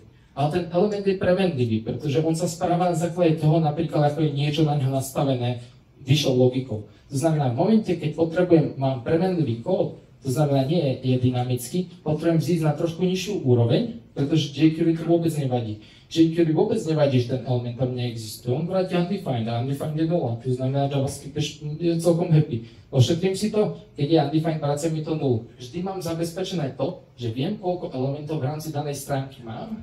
Problém toho je, že jQuery nie je asynchronné, to znamená, musím v rámci písania testov a prácou s metodami práve dbať na to, že ak pracujem v jQuery, musím si to nejakým wrapperom alebo nejakým určitým spôsobom vrátiť späť na úroveň Cypressu, aby sa mi tie komandy medzi sebou vrátili. Dá se na to použít nativní promise race? Áno, dá sa použiť na to, aby si to obalil v rámci toho volania. Ak si na to narážal, ak som správne pochopil otázku. Alebo skôr myslíš na to funkcionalitu? Ne, tak když mám dva případy, že vím, že můžu nastat právě dva případy a jsem schopený jakoby předvídat, tak si vytvořím dva promisy na ty dva případy. Ten promis, který se mi vrátí jako první, ten si zpracuju. Pokud se nevrátí ani jeden, tak vím, že je vadný test. Pokud se vrátí jeden z nich, tak vím, že test pásnu v jednom si ho kodí. Áno, je to jeden zo spôsobov, taktiež akorát opäť musíš si už vytvárať viacero promisov. Takto si nemusíš vytvárať žiadne promisy, stále to ostáva ten jeden one-liner a je to jednoduchší spôsob, ako dokážeš pristupovať k tej logike. Opäť, buď rozprávaš sa jazykom Cypressu a vytváraš a komplikuješ si prácu, alebo sa rozhodneš, že občas ten Cypress nerieši všetky veci ideálne. Žiaden framework to nerobí. A rozhodnem sa ísť o úroveň nižšie, to znamená ten framework, na ktorom mi to celé beží, alebo ten jazyk, na ktorom mi to celé beží a dokáže vymyslieť vlastné a trošku rýchlejšie a lepšie riešenie, ako mi ponúka daný framework. Tak, generálne test caseov. Tu sa dostávame ako tej historke, keď sme potrebovali vyrobiť 1,5 milióna testov. Komu by sa chcelo vytvárať 1,5 milióna itov? Áno, to sú ľudia, ktorí to robili. Nerobil by som to, nikdy viac, ale bolo to cool. Takže AI? Nie. Pak sme to napísali, všetko sme poctivo napísali, akorát to má nejakú logiku za sebou. Aby sme to pochopili, ospravedlňujem sa, a to som preniesol z predchádzajúcej prezentácie, ktorú som mal, že je to v angličtine, čo sú to parametrizované testy v rámci Cypressu. To znamená, aby sme to pochopili, to sú nejaké testy, do ktorých ja vložím parametre a na základe tých parametrov sa ten test správa. Jednoducho povedané. Kde by sme to chceli používať, ak potrebujeme testovať rôzne inputy, separátne konfigurácie, alebo napríklad testujeme APIčka, ktoré je veľmi užitočné. Opäť, kde by sme to ako používali, nejaký data-driven testing, custom komandy, alebo keď potrebujeme pracovať s fixtures. Príklad toho napríklad, kde sme to použili ako prvé, je formátovanie. To znamená, opäť vraciame sa do Wordu a máme nejaké elementy, ktoré keď si selektneme, tak dokážeme na nich nastaviť všetky tieto hodnoty. Rozdiel medzi tými hodnotami je jeden selektor. Keďže poznáme, že jediný rozdiel je selektor, ja si dokážem napísať loop, do ktorého posielam iba selektory, nad ktorými pracujem a ktoré kontrolujem. Nepotrebujem nič viac. A na to, aby som napísal 1, 2, 3, 4, 5, 6, 7, 8 testov, potrebujem ten istý základ, ten istý kód. To znamená, buď si to vypíšem a vyrobím 8 itov, ktoré mi to skontrolujú, ale budem lenivý a nechám Cypress, aby tie ity vyrobil za mňa. Ako to vyzerá, povedzme, v rámci kódu? V rámci kódu to vyzerá určitým spôsobom, prihlasujem sa, vytváram si describe, v rámci describe používam ďalší vnorený before, ten pre danú túto template tu robí to, že mi otvorí danú template, to znamená daný dokument, nad ktorým pracujem. A potom prichádza čas parametrizácie, to znamená, mám nejaké dáta, ktoré sú uložené ako pole, alebo ako objekt JavaScriptový, toto je príklad objektu, cez ten iterujem, zoberiem si každý element, na základe string interpolation poviem tomu Cypressu, alebo respektíve sebe v budúcnosti, to, aký element testujem, to znamená set bold element napríklad, a čo robím, je to, že potom idem cez tie metódy a do tých metód sypem ten selektor, ktorý som si pripravil v dátach, mám ďalší dáta, kde používam nejaký štýl, ktorý chcem nastaviť a potom skontrolujem, že ten štýl sa mi podaril nastaviť. Potom zavolám ďalší describe, kde opäť iteratívne skontrolujem, že sa mi to podarilo vlastne selektovať a podarilo sa mi nastaviť tie dané hodnoty. To je prístup. Ako vyzerajú dáta? Dáta vyzerajú nasledovne. Format types je opäť nejaký vnorený JSON, kde som si uložil template ID, to znamená, nad akým templateom pracujem, akú hodnotu, názov toho testu, template ID pre italic, strike-through a tak ďalej. Viete mi povedať, prečo mám rozdielne ID pri tých jednotlivých testoch? Je to kvôli paralelizácii. Pretože ak by som chcel paralelne pustiť tieto testovacie suity na tých istých templatoch, to znamená dokumentov, ono by to nefungovalo. Pretože predstavte si, že 10 robotov šáha na ten istý dokument, vznikla by ako dátová inkonzistencia. To znamená, čo sme urobili, je pripravili si dáta a každý ten testovacia suita, bold, italic, underline a tak ďalej, má separátne dáta v databáze, to znamená nejaký ten dokument, do ktorého pristupuje, na ktorý pracuje. Opäť. V rámci elementov vytvorili sme si povedzme nejaké elementy, s ktorými pracujeme, to znamená textový element, money element, date element a ono mi to iteruje cez tie elementy, tie mi označí a potom na nich nastaví tú hodnotu, to znamená dokážem to robiť krížom cez viacero elementov, ktoré mám v rámci stránky a dokážem to zároveň iterovať krížom cez veľa nastavení, ktoré dokážem v rámci stránky nad tým vytvárať. Pre približené veci, ako to vyzerá v rámci Cypressu. Keďže ste videli, že som používal vnorené describy, tak mi to vytvára tzv. Nejaké škatulky, to môžeme nazvať. To znamená, máme top úroveň, ktorá sa volá set formatting elements. Čo to robí je set formatting bold, check formatting bold, set formatting italic, check formatting italic a tak ďalej. Prechádza to cez všetky tie dáta, ktoré sme vytvorili. Keď si krabičky rozbalíme, máme jednotlivé ity, ku ktorým dokážeme pristupovať a vytvára nám to veľmi pekný report toho, ako to môže fungovať, pretože ak mi jedna z tých funkcionalít nefunguje, mám veľmi rýchly a pekný obraz toho, kedy mi to a kde mi to failuje. Tak, opäť len priblížené čudo. Zasa dostávame ku template editoru, ano? Já mám dotaz, ty IDčka, tím pádem, když poběhnu 2 testy na 2 třeba branchích, tak si to rozbije. Nebylo by lepší třeba ty templatey vážit ad hoc pro ten test, ať jsou nezávislí i napříč ranama. Cool idea. Teraz si predstav, že tých use caseov máš 1,5 milióna. Vieš si predstaviť a do tých, toto je najjednoduchší template, tu máš len povedzme 14 elementov alebo 10, alebo nezáleží, ktoré musíš drag and dropovať z nejakého menúčka. Niektoré templatey sú dvojstránkové, to znamená, tam musíš nahádzať bambilión tých dokumentov a bola tam tá snaha. Lenže vytvoriť taký template v before trvalo 2 minúty. 2 minúty krát 1,5 milióna, dostávame sa na čísla, ktoré nikto nechce automatizovať a používať. To je vlastně, to má nějaké apičko, ne? Tak ty zapíšu tam napevne, prostě tam dávat přes UI. Má to apičko, ale nedokážeš vkladať závislosti medzi jednotlivými elementami cez apičko. Ty dokážeš vložiť element, ale nedokážeš mu povedať, že ho chceš presunúť do tabulky napríklad. Nevieš vytvoriť cez apičko element v tabuľke, nevieš mu to povedať. To už je to formátovanie, to presúvanie v rámci frontendu našej aplikácie. Bohužiaľ nie je to úplne tak domyslené, aby to bolo dobre automatizovateľné. Veľa akcií sa vykonáva len na frontende, až po magickom kliknutí na button Save alebo Publish sa to pošle na ten backend, hej, zapamätaj si, ako to je. Ale predtým ten backend vôbec o tom nevie a nemá možnosť v tom, ako rozprávať sa s tým frontendom a povedať mu. On mu vie povedať, vlož element a tam to končí. Jasně, ale když mluvím z template, já tam přidělal přes frontend, já to můžu už rovnou přes backend a jenom snadou ulevat. Dokážeš si vytvoriť templateu, ale tá templata je prázdna. To znamená, v tej template nie je nič.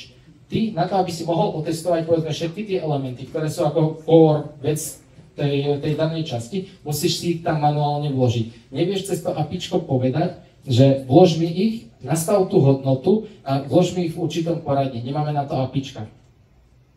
Takže bohužiaľ musíš to robiť takto manuálne. A keď to robíš na viacerých branchách, tak čo sme spravili je to, že vytvorili sme si tzv. Minimálnu databázu. Znamená, niekde sme si to naklikali na nejakom serveri, spravili sme si SQL dump, ktorý by sa mal orezať, pretože databáza je hneď a tú databázu si vieš vždy fresh uploadnúť, keď začínaš vyvíjať. To znamená, ako to funguje v CI/CD pipeline, je to, keďže dáta sú pripravené pre všetky testy, tak ten test prebehne, vykoná svoje potreby, nechá zašpenený template, absolútne to nezaujíma, pretože keď tá pipeline beží druhýkrát, dropne sa celá databáza, nahrá sa na nová tá fresh databáza. Tak, aby sme si to vlastne ukázali, čo sme urobili a vysvetloval som to, že týmto spôsobom si dokážem škálovať testy veľmi jednoducho. Mal som tam príklad toho, že robil som to nad 3 elementami. Teraz v rámci dát som pridal text input a calculation, to znamená ďalšie elementy v rámci stránky. Nič viac som nemusel robiť. Pridal som iba dáta. A mne to vygenerovalo ďalšie testovacie suity a ďalšie testovacie prípady. Čiže takýmto spôsobom, keď si správne pripravím tento iteratívny spôsob, ja nepotrebujem ísť do kódu a vytvárať nový kód. Ja idem do dát a nafúkujem dáta a tie dáta mi vytvárajú nové testovacie prípady. Preto napríklad, keď mám APIčko, povedzme nejaký post, a mám tam rozličné, chcem testovať, že mi to dokáže zapísať, že mi to vráti bad request, všetky stavy, ktoré tam mám, ja si pripravím dáta, spravím for cyklus test dáta a tie testy sami vygenerujú. Ak tam nahrám napríklad schémata tých daných volaní, dokážem kontrolovať zároveň aj tie schémata, to znamená ten response, či mi to vrátilo v správnom tvare, či mi to vrátilo správne dátové hodnoty a tak ďalej. Tak, nejaké pravidlá test parametrizácie testov je opäť, rozmýšľajte predtým, než to použijete, pretože je to dobrý sluha, ale veľmi zlý pán. Ak to navrhnem veľmi zle, tak ma to pustne do rytia, mám bambilión bordelu, ktorého sa neviem zbaviť, pretože ma stalo strašné peniaze to vyvinúť. Využívajte tam nejaké návrhové vzory. Či je to už page object, či už to bude, nevadí, alebo Cypress commands, tak ide o to, aby sme nepoužívali len ten základný kód, pretože ten sa blbo generuje na novo. A fakt to používajte iba tam, kde musíte, lebo debugovať to nie je úplná sranda. Ten editor to máte jako komponent testy, nebo jako... Bohužiaľ len to je... How? Ono to vzniklo z hysterického dôvodu, pretože keď aplikácia začínala, ešte neboli dynamické javascriptové frameworky, ešte neexistovali komponenty, bolo to celé v PHP. To znamená... Víc než 10 let. Presne 10 rokov. Presne kedy to bol? Minulý štvrtok sme oslavovali 10 rokov ako firma. Keď to začalo vznikať, ako tá idea, tak tí developeri, ktorí pracovali nad aplikáciou, nepoužívali JavaScript, používali PHP, a kým sa to prepísalo do toho momentálne stále druhá časť aplikácie PHP, to znamená, ty nedokážeš otestovať celý flow aplikácie ináč ako end-to-end, pretože ty prechádzaš z JavaScriptu do PHP, do latečka, tak proste máš ako strašný prúser. Takže na to, aby sme nejakým spôsobom dokázali testovať to, čo potrebujeme, tak testujeme bohužiaľ len to. Je vízia toho, že ak sa prepíše tá druhá časť aplikácie do JavaScriptu, práve switchneme na ten komponent testing, aby sme si šetrili čas, pretože ten testy bolia. Jak dlouho běží to V1 milionu? Vyšlo jedno a pak jsem to zahodil. A přežije to Redfall? Nebo je to Ne, to sú veľmi dobré otázky. Takto. Používame to na questions. Question majú rôzne operátory, to znamená is present, is not present, is equal, is not equal. Veľmi záleží, či to prežije headit na základe toho, koľko mám tam tých operátorov. A ich mám viac ako 7, tak mi to ľahne na cache-ku a nepomôže tomu nič. Je na to fix, je na to hack. A ako dlho to beží? Ďalšia dobrá, pretože ako vravím, CEO má strašné úchylky, tak 1,5 milióna test caseov sa ešte rozhodol v určitých prípadoch vynásobiť 12. Ja neviem, ako ja sa mu snažím ako občas vysvetliť a počíta so mnou 1,5 milióna krát 1 sekunda, ide nám to na počet sekúnd, ideme na minúty, ideme na hodiny a prejdeme na to, že sme povedzme na 14 dňov. No, áno, lenže to beží sériou. Ak to beží sériou, je to 14 dní. Ak firma bude trošku porastie a rozhodne sa investovať do paralelizácie, dokážeme sa dostať na 3 hodiny. Akorát to bude stať veľa peňazí. Nedává smysl použít něco jako NX a Affected a prostě velmi jenom to, čeho se to týká a mít bytu. Áno, presne nad tým práve pracujeme, aby sme to dokázali vlastne používať, tam je tá ideológia toho, to trvalo dosť dlho, ako kým sme prešli celý software a implementovali 2 bilión takýchto testov, to nie je jediná časť, kde sme to vlastne využívali, tak to trvalo nejaký čas, trvalo to presne rok až 4 mesiace. Teraz sa presúvame do toho, že chceme vytvoriť nejaké template suity a na základe toho, že keď developer robí nad nejakou časťou, vždy sa mu budú púšťať iba tie suity, ktoré sú viazané na tú danú časť, pretože máme, Legito sme rozdelili momentálne, ak sa nemýlim, na 26 častí, tak obrovských modulov. A keď opravujem iba jeden modul, mne nezaujíma, čo tých 25 ostatných modulov robí. Ak by dochádzalo k tomu, že tie dáta preposiela ďalej, tak sa zapoja tie moduly, ktoré sú tým ovplyvnené, ale vždy budeme testovať iba moduly, ktoré sú potrebné testovať v rámci tých zmien. Ale je to hudba tohto roka. Tak, dostávame sa do ďalšej zaujímavej časti, multiple hoops. Ja som to už používal v tých predchádzajúcich testoch a vlastne ako to funguje. Cypress nám dokáže, ja používam rád describe, to je len moja uchylka. Cypress chce, aby som používal kontext. Teda mne sa to fakt nepáči v tom kóde. Znamená, používam multiple describes a ja to nazývam, vytváram krabičky. Vytváram izolované krabičky, ktoré medzi sebou si nekomunikujú, ale oni sa zatvárajú, zahadzujú, keď sa vykoná. Vytvorím major krabičku, ktorá slúži k tomu, aby som si nastavil nejaký základný setup, ktorý je pre všetky testovacie suity alebo pre všetky testy, ktoré chcem testovať. A potom potrebujem sa rozdeliť do nejakých krabičiek, napríklad na časť template editor, ktorá je jedna časť, document editor, download, separátne krabičky a tam je potrebný iný setup. Ten setup nezaujíma tú inú krabičku, to znamená v rámci krabičky, v rámci describe, ktorý si vytvorím, si spravím setup, ktorý potrebujem len pre testovacie scenáre, ktoré sa nachádzajú v danej krabičke. Tam sa mi to vykoná, všetko je šťastné, keď sa mi to vykoná, krabička sa zahodí a pokračujeme ďalšou krabičkou. A takýmto spôsobom vlastne dokážem si vytvárať multiple setups nad jedným describeom. Tým, že si to zabalím do rôznych tých krabičiek, nazvime. To je ako pekné slovo. Tak. Ako Cypress rieši backend? Budem si trošku rýchliť. Tak. Cypress rieši backend následovne. Máme nejaké dáta, máme dáta, do ktorých si uložíme nejaké informácie, napríklad operátor, APIčko, na ktorý to volať, badičko, status code, alebo nejaké query, potom máme nejaký post, uložíme si tam nejaké badičko. Ako to vyzerá?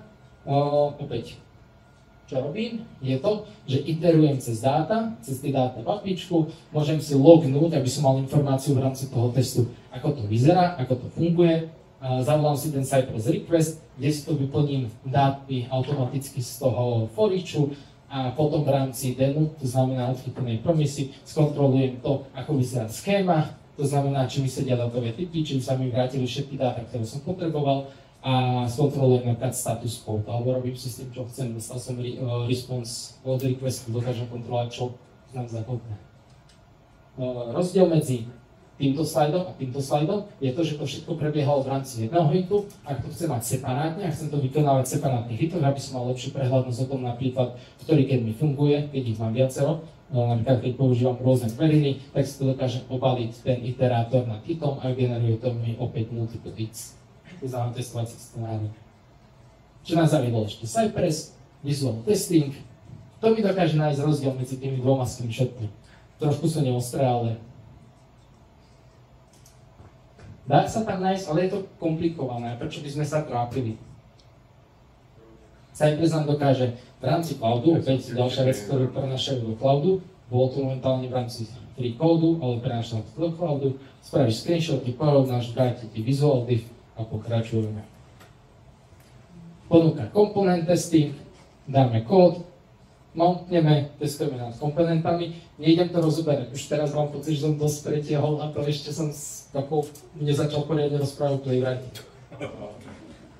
Nevadí, pokračujem. Když nás pustí.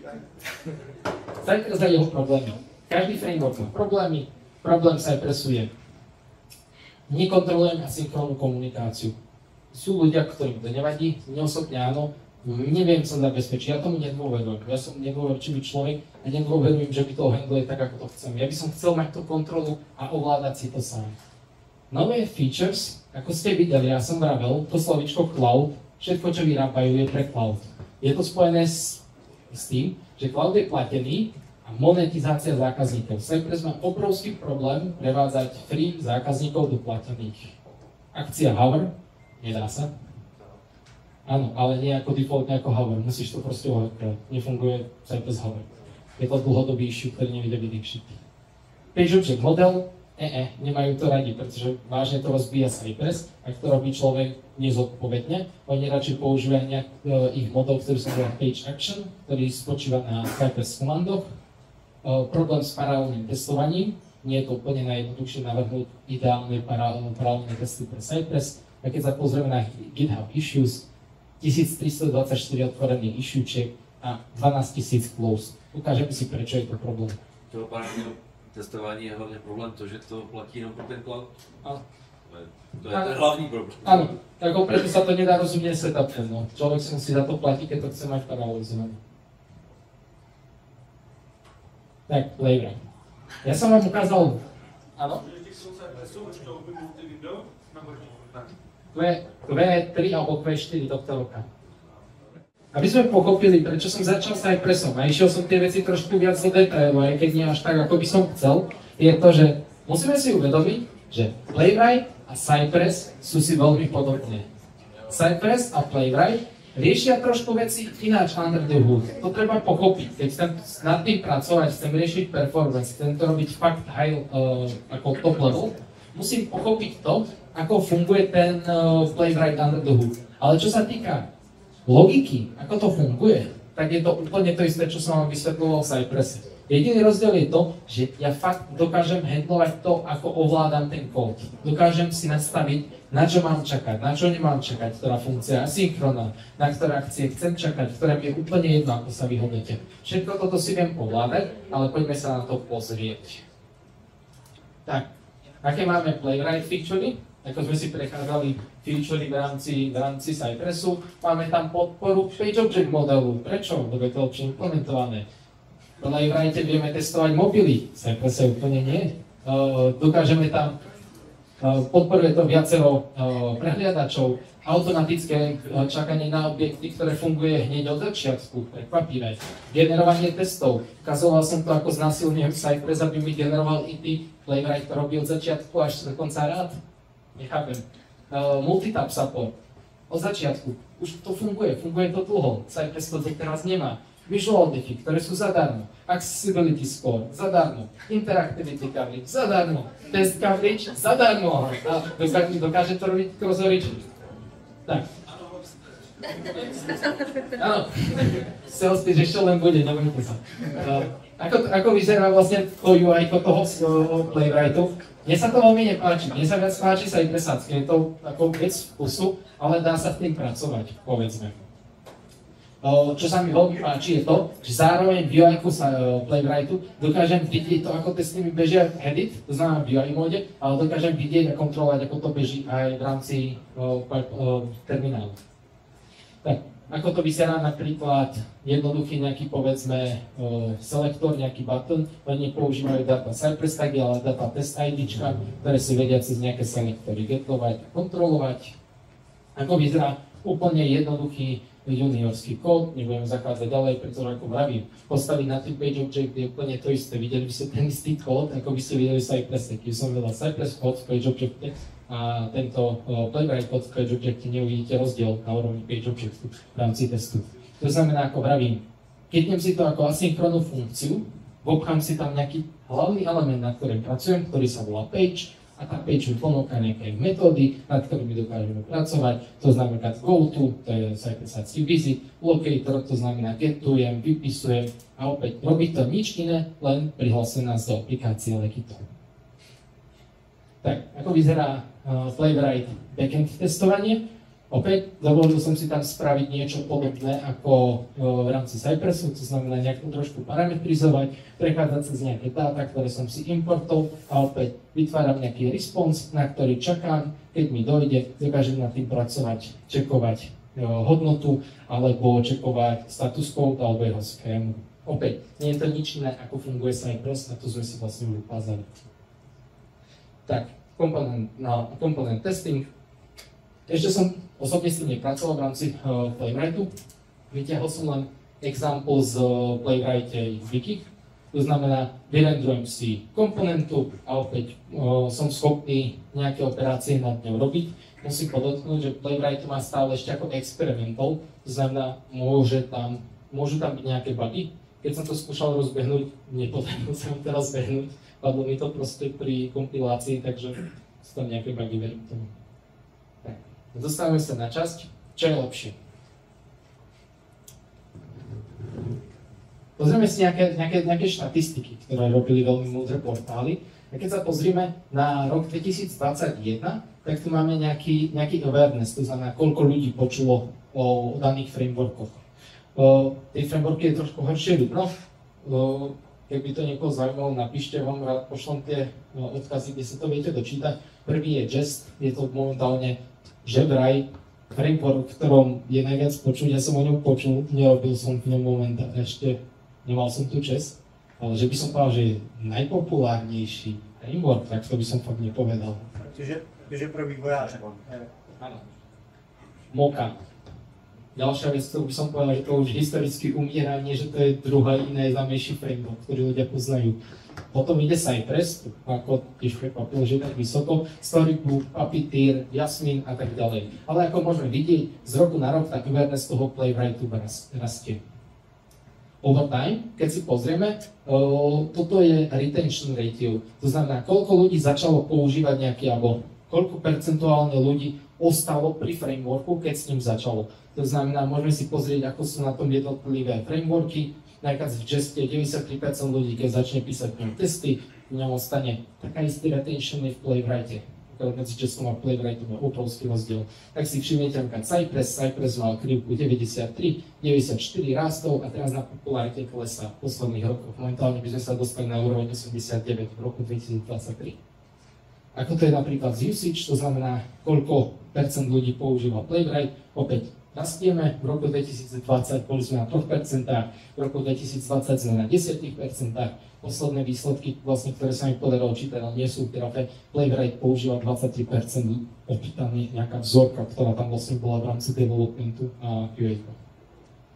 Ako to je z interest, to znamená, koľko ľudí sa zaujíma, to znamená, oni to vedia na základe NPM sťahovaní, ako to rastie v prepočte na užívateľov, užívateľskú základňu v rámci roka, tak vieme o tom, že Playwright je druhý najpopulárnejší framework na testovanie. Tak, výhody, nevýhody Playwrightu. Výhody. Všestranne zameraný. Dokážem tam testovať multitab, cross-browser, dokážem povedzme testovať mobilné aplikácie a tak ďalej. Nevýhody je komplikovanejší. Pretože musím rozumieť, ako funguje async await. Musím rozumieť tomu, ako funguje JavaScript, pretože Cypress to ako schováva a junior človek dokáže veľmi schopne písať Cypress kód, ale keď človek neovláda async await, ako fungujú promisy, tak mi napíše taký balast, ktorý mi neotestuje nič, akorát ma poriadne na ráno rozčúli a je to celkom nepríjemné. To znamená, musí mať trošku viac skillful team na to, aby dokázal používať zmysluplne Playwright. Má to horšiu dokumentáciu a ako som vravel, UI je super, ale ešte má pár múk a bolo by ho doladiť. Výhody, nevýhody Cypressu. Výhody jednoduché na používanie, dá sa o tom polemizovať. Zaujímajú fakt úžasnú aplikáciu, v ktorej dokážem ladiť, debugovať, pracovať s ňou. Je to fakt radosť. Hlavne keď človek si zaplatí cloud, potom pochopí, aká je Cypress radosť. Teda je to drahé. A majú perfektnú dokumentáciu, to si ukážeme. Tá dokumentácia je jedna z najlepších dokumentácií, ktorých som videl. Je Cypress a K6, geniálne dokumentácie. Nič viac nepotrebuje, žiadne tutoriály. Človek si prečíta dokumentáciu a vie, má tam všetko. Takže potrebuje kreativitu. Nevýhody sú, neviem testovať mobily, nepodporujem multitaby a neštandardné situácie. Čo chcem navyše od Cypressu, čo Cypress nevie, ľudia si píšu vlastné frameworky. Je to v časti plugins, alebo si to musím bohužiaľ napísať sám. Dokumentácia. Môžeme si pozrieť. Naľavo je príklad dokumentácie na klik v Cypresse a napravo je dokumentácia v Playwrighte. Jedna druhá je super, všade sa dozviem to, čo potrebujem, ale toto je fakt geniálne vymyslené. To UI a UX toho Cypressu je parádne. Mne sa to osobne veľmi páči. Vyčítam sa aj z toho, ale príde mi to viac ako programátorská dokumentácia, ktorá príde ako pre bežnejších súkromníkov, ktorí potrebujú proste pozrieť sa, vidieť a vedieť. Tak, funkcionality, ktoré dokáže robiť Playwright voči Cypressu. Webové testovanie, check. API testovanie, check. Mobilné testovanie, emulácie pre Android a pre Safari. Testovanie mobilov pre Androidy už teraz funguje v Playwrighte. Sice je to ešte experimentál, ale funguje celkom slušne. Nedokáže testovať databázy, nič z toho. Paralelný beh Playwright dokáže. Headless mode dokáže obe. Podpora prehliadačov. Všetky veľké, ktoré reálne chceme podporovať, Playwright podporuje. Cypress je upnutý na Safari, Chromium a Firefox. Podpora jazykov. Pre mňa najväčšie nepochopenie je to, prečo Cypress fakt tlačí TypeScript, JavaScript. To isté tlačí Playwright, TypeScript, JavaScript first, a potom, keď niečo vyvinie, dá to do Python, dá to do Java, dá to do .NETu, ale ešte to vychádza najprv v TypeScripte. Nechápem, prečo Cypress neurobí to isté, získal by oveľa väčšiu základňu, ale bohužiaľ ten engine, na ktorom to beží, to nikdy podporovať nebude. Takže toto nám umožňuje to, ten Playwright je použiteľnejší v tej práci, pretože ak mám developerov, ktorí píšu v Java, dokážem použiť Playwright. Píšeme v Pythone, dokážem použiť Playwright. Používame TypeScript, dokážem použiť Playwright. Dokonca až C#, dokážem použiť Playwright. Tak, a čo sa týka komunity a nejakých čísel, tak keď sa na to pozrieme, komunita Playwrightu rastie. Playwright je oveľa mladší ako Cypress. Máme 105 miliónov užívateľov versus 578 miliónov užívateľov. Koľko ľudí si to sťahuje? 2,5 milióna versus 5 miliónov. Na GitHube nejakých contributors pravidelných je 442 versus 445. Teraz si všimnite, toto je zaujímavé číslo, pretože komunita, ktorá je za tým, je, myslím, 5 alebo 6 ročná versus 8 ročná versus 4 ročná. To znamená, Cypress je takmer dvakrát tak dlho na trhu ako Playwright, ale Playwright má už ľudí, ktorí prispievajú do toho repa na opravu chýb, mali viac ako Cypress. Ďalšia vec, keď sa pozrieme na to, ako vyzerá sťahovanie balíčkov v rámci NPM, môžeme si všimnúť, že ten Playwright za posledné obdobie rastie. Rastie veľmi rýchlo, tá popularita áno, sú tam veľké spajky. V rámci Cypressu tie spajky rastie to dosť pomaly, už to je stabilné, nemá tam ten priestor na ten taký ten prudký rast. Tento prepad mňa by len zaujímalo. Viete, prečo to bolo vyvolané?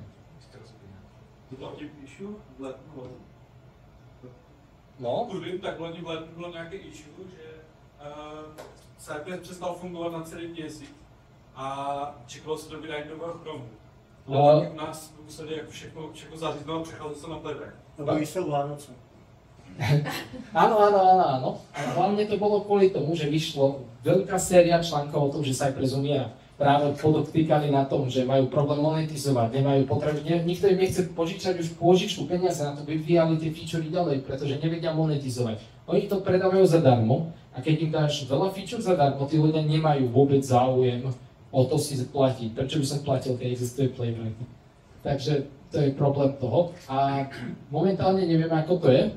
Pre mňa, čo bolo najzaujímavejšie, je Gleb Bahmutov. Je to ako jeden z najhlavnejších predstaviteľov Cypressu. Sám oficiálne na Twitteri vyslovil, že má nedôveru voči spoločnosti, v ktorej pracuje. A to teraz veľa ľudí čaká vlastne na ten článok, ktorý on vlastne napíše, ako to vlastne bude. Áno? Takže bylo to spíš tak, že on už na nepracuje v rámci Cypressu a ty všechny featurey, které teďka vydávají, napsal ještě on.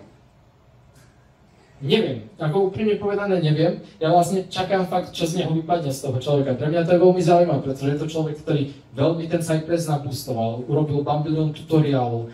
Každý o ňom vie, ak je to človek, nejaká mediálna osoba, ktorá pracuje s tým frameworkom a otvorene bez hanby povie, ja neverím tomu projektu, pretože ten projekt potrebuje ťažko zarábať peniaze, pretože investori už chcú tie peniaze naspäť, ktoré vložili do toho projektu, tak to celé prevádzajú na silu do cloudu, vyslovene nútia ľudia na trzovku používať cloud, ktorý je príšerne drahý.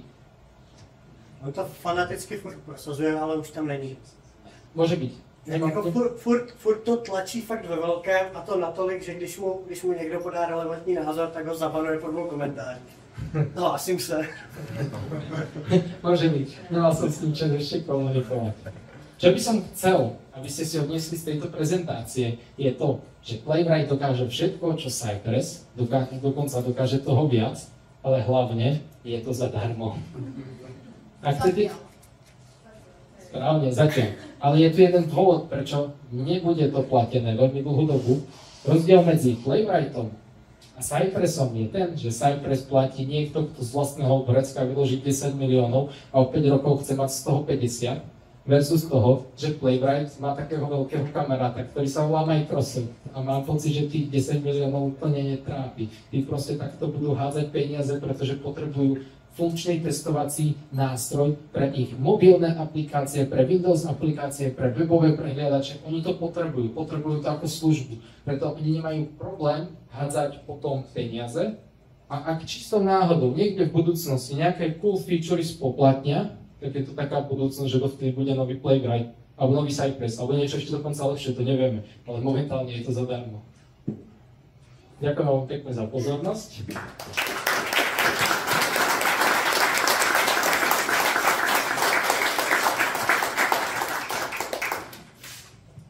Díky moc, Romane, za úplně super přednášku. A teďka si můžeš teda vybrat někoho, kdo dostane lístek a někoho, kdo dostane knihu od Petra Ludenského o kvalitě softwaru. A to na tobě. Měl nějaké dobré dotazy? Knižku by som venoval tu pánovi, keďže nemám menovku, tak vo fialovom tričku. Dobre.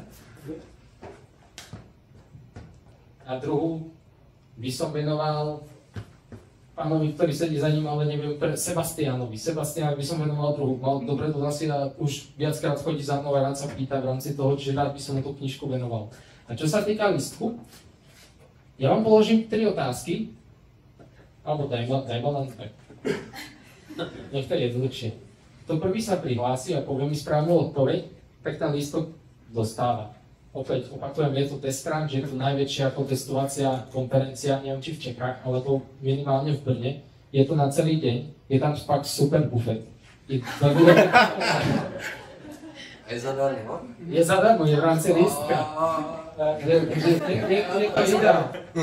Rozprávajú tam veľmi zaujímaví speakery, napríklad z Cypress tam rozpráva Filip Hric, je to ako jeden z najznámejších predstaviteľov Cypressu, myslím v Čechách. Takže rozpráva tam Erik Szilárd. Slovák, v Československu. Pracuje pre Replay.io, netužím kde, to je jedno. A rozpráva tam Erik Szilárd, ktorý je motivational speaker, dlhoročný QA, DevOps inžinier a fakt je to geniálny prednášajúci. Odporúčam, je to zažiť jeho prednášku. Takže, kto ako prvý mi dokáže povedať, koľko jazykov a aké podporuje Playwright? A druhá? Všetky, super. A koľko browserov a aké podporuje Playwright?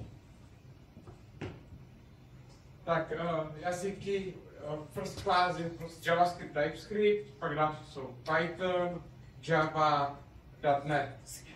A browsery má WebKit nebo Safari, Firefox a Chrome, a pak má i mobilní WebKit nebo Safari a Chrome mobilní. Pozrieme sa na to. Jazyky si trafil dobre. A podpora. Super, trafil si to.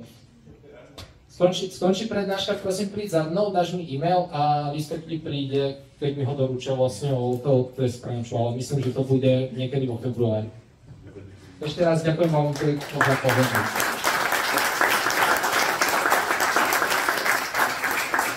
Super, taky děkuji, já vás toho nezdržím.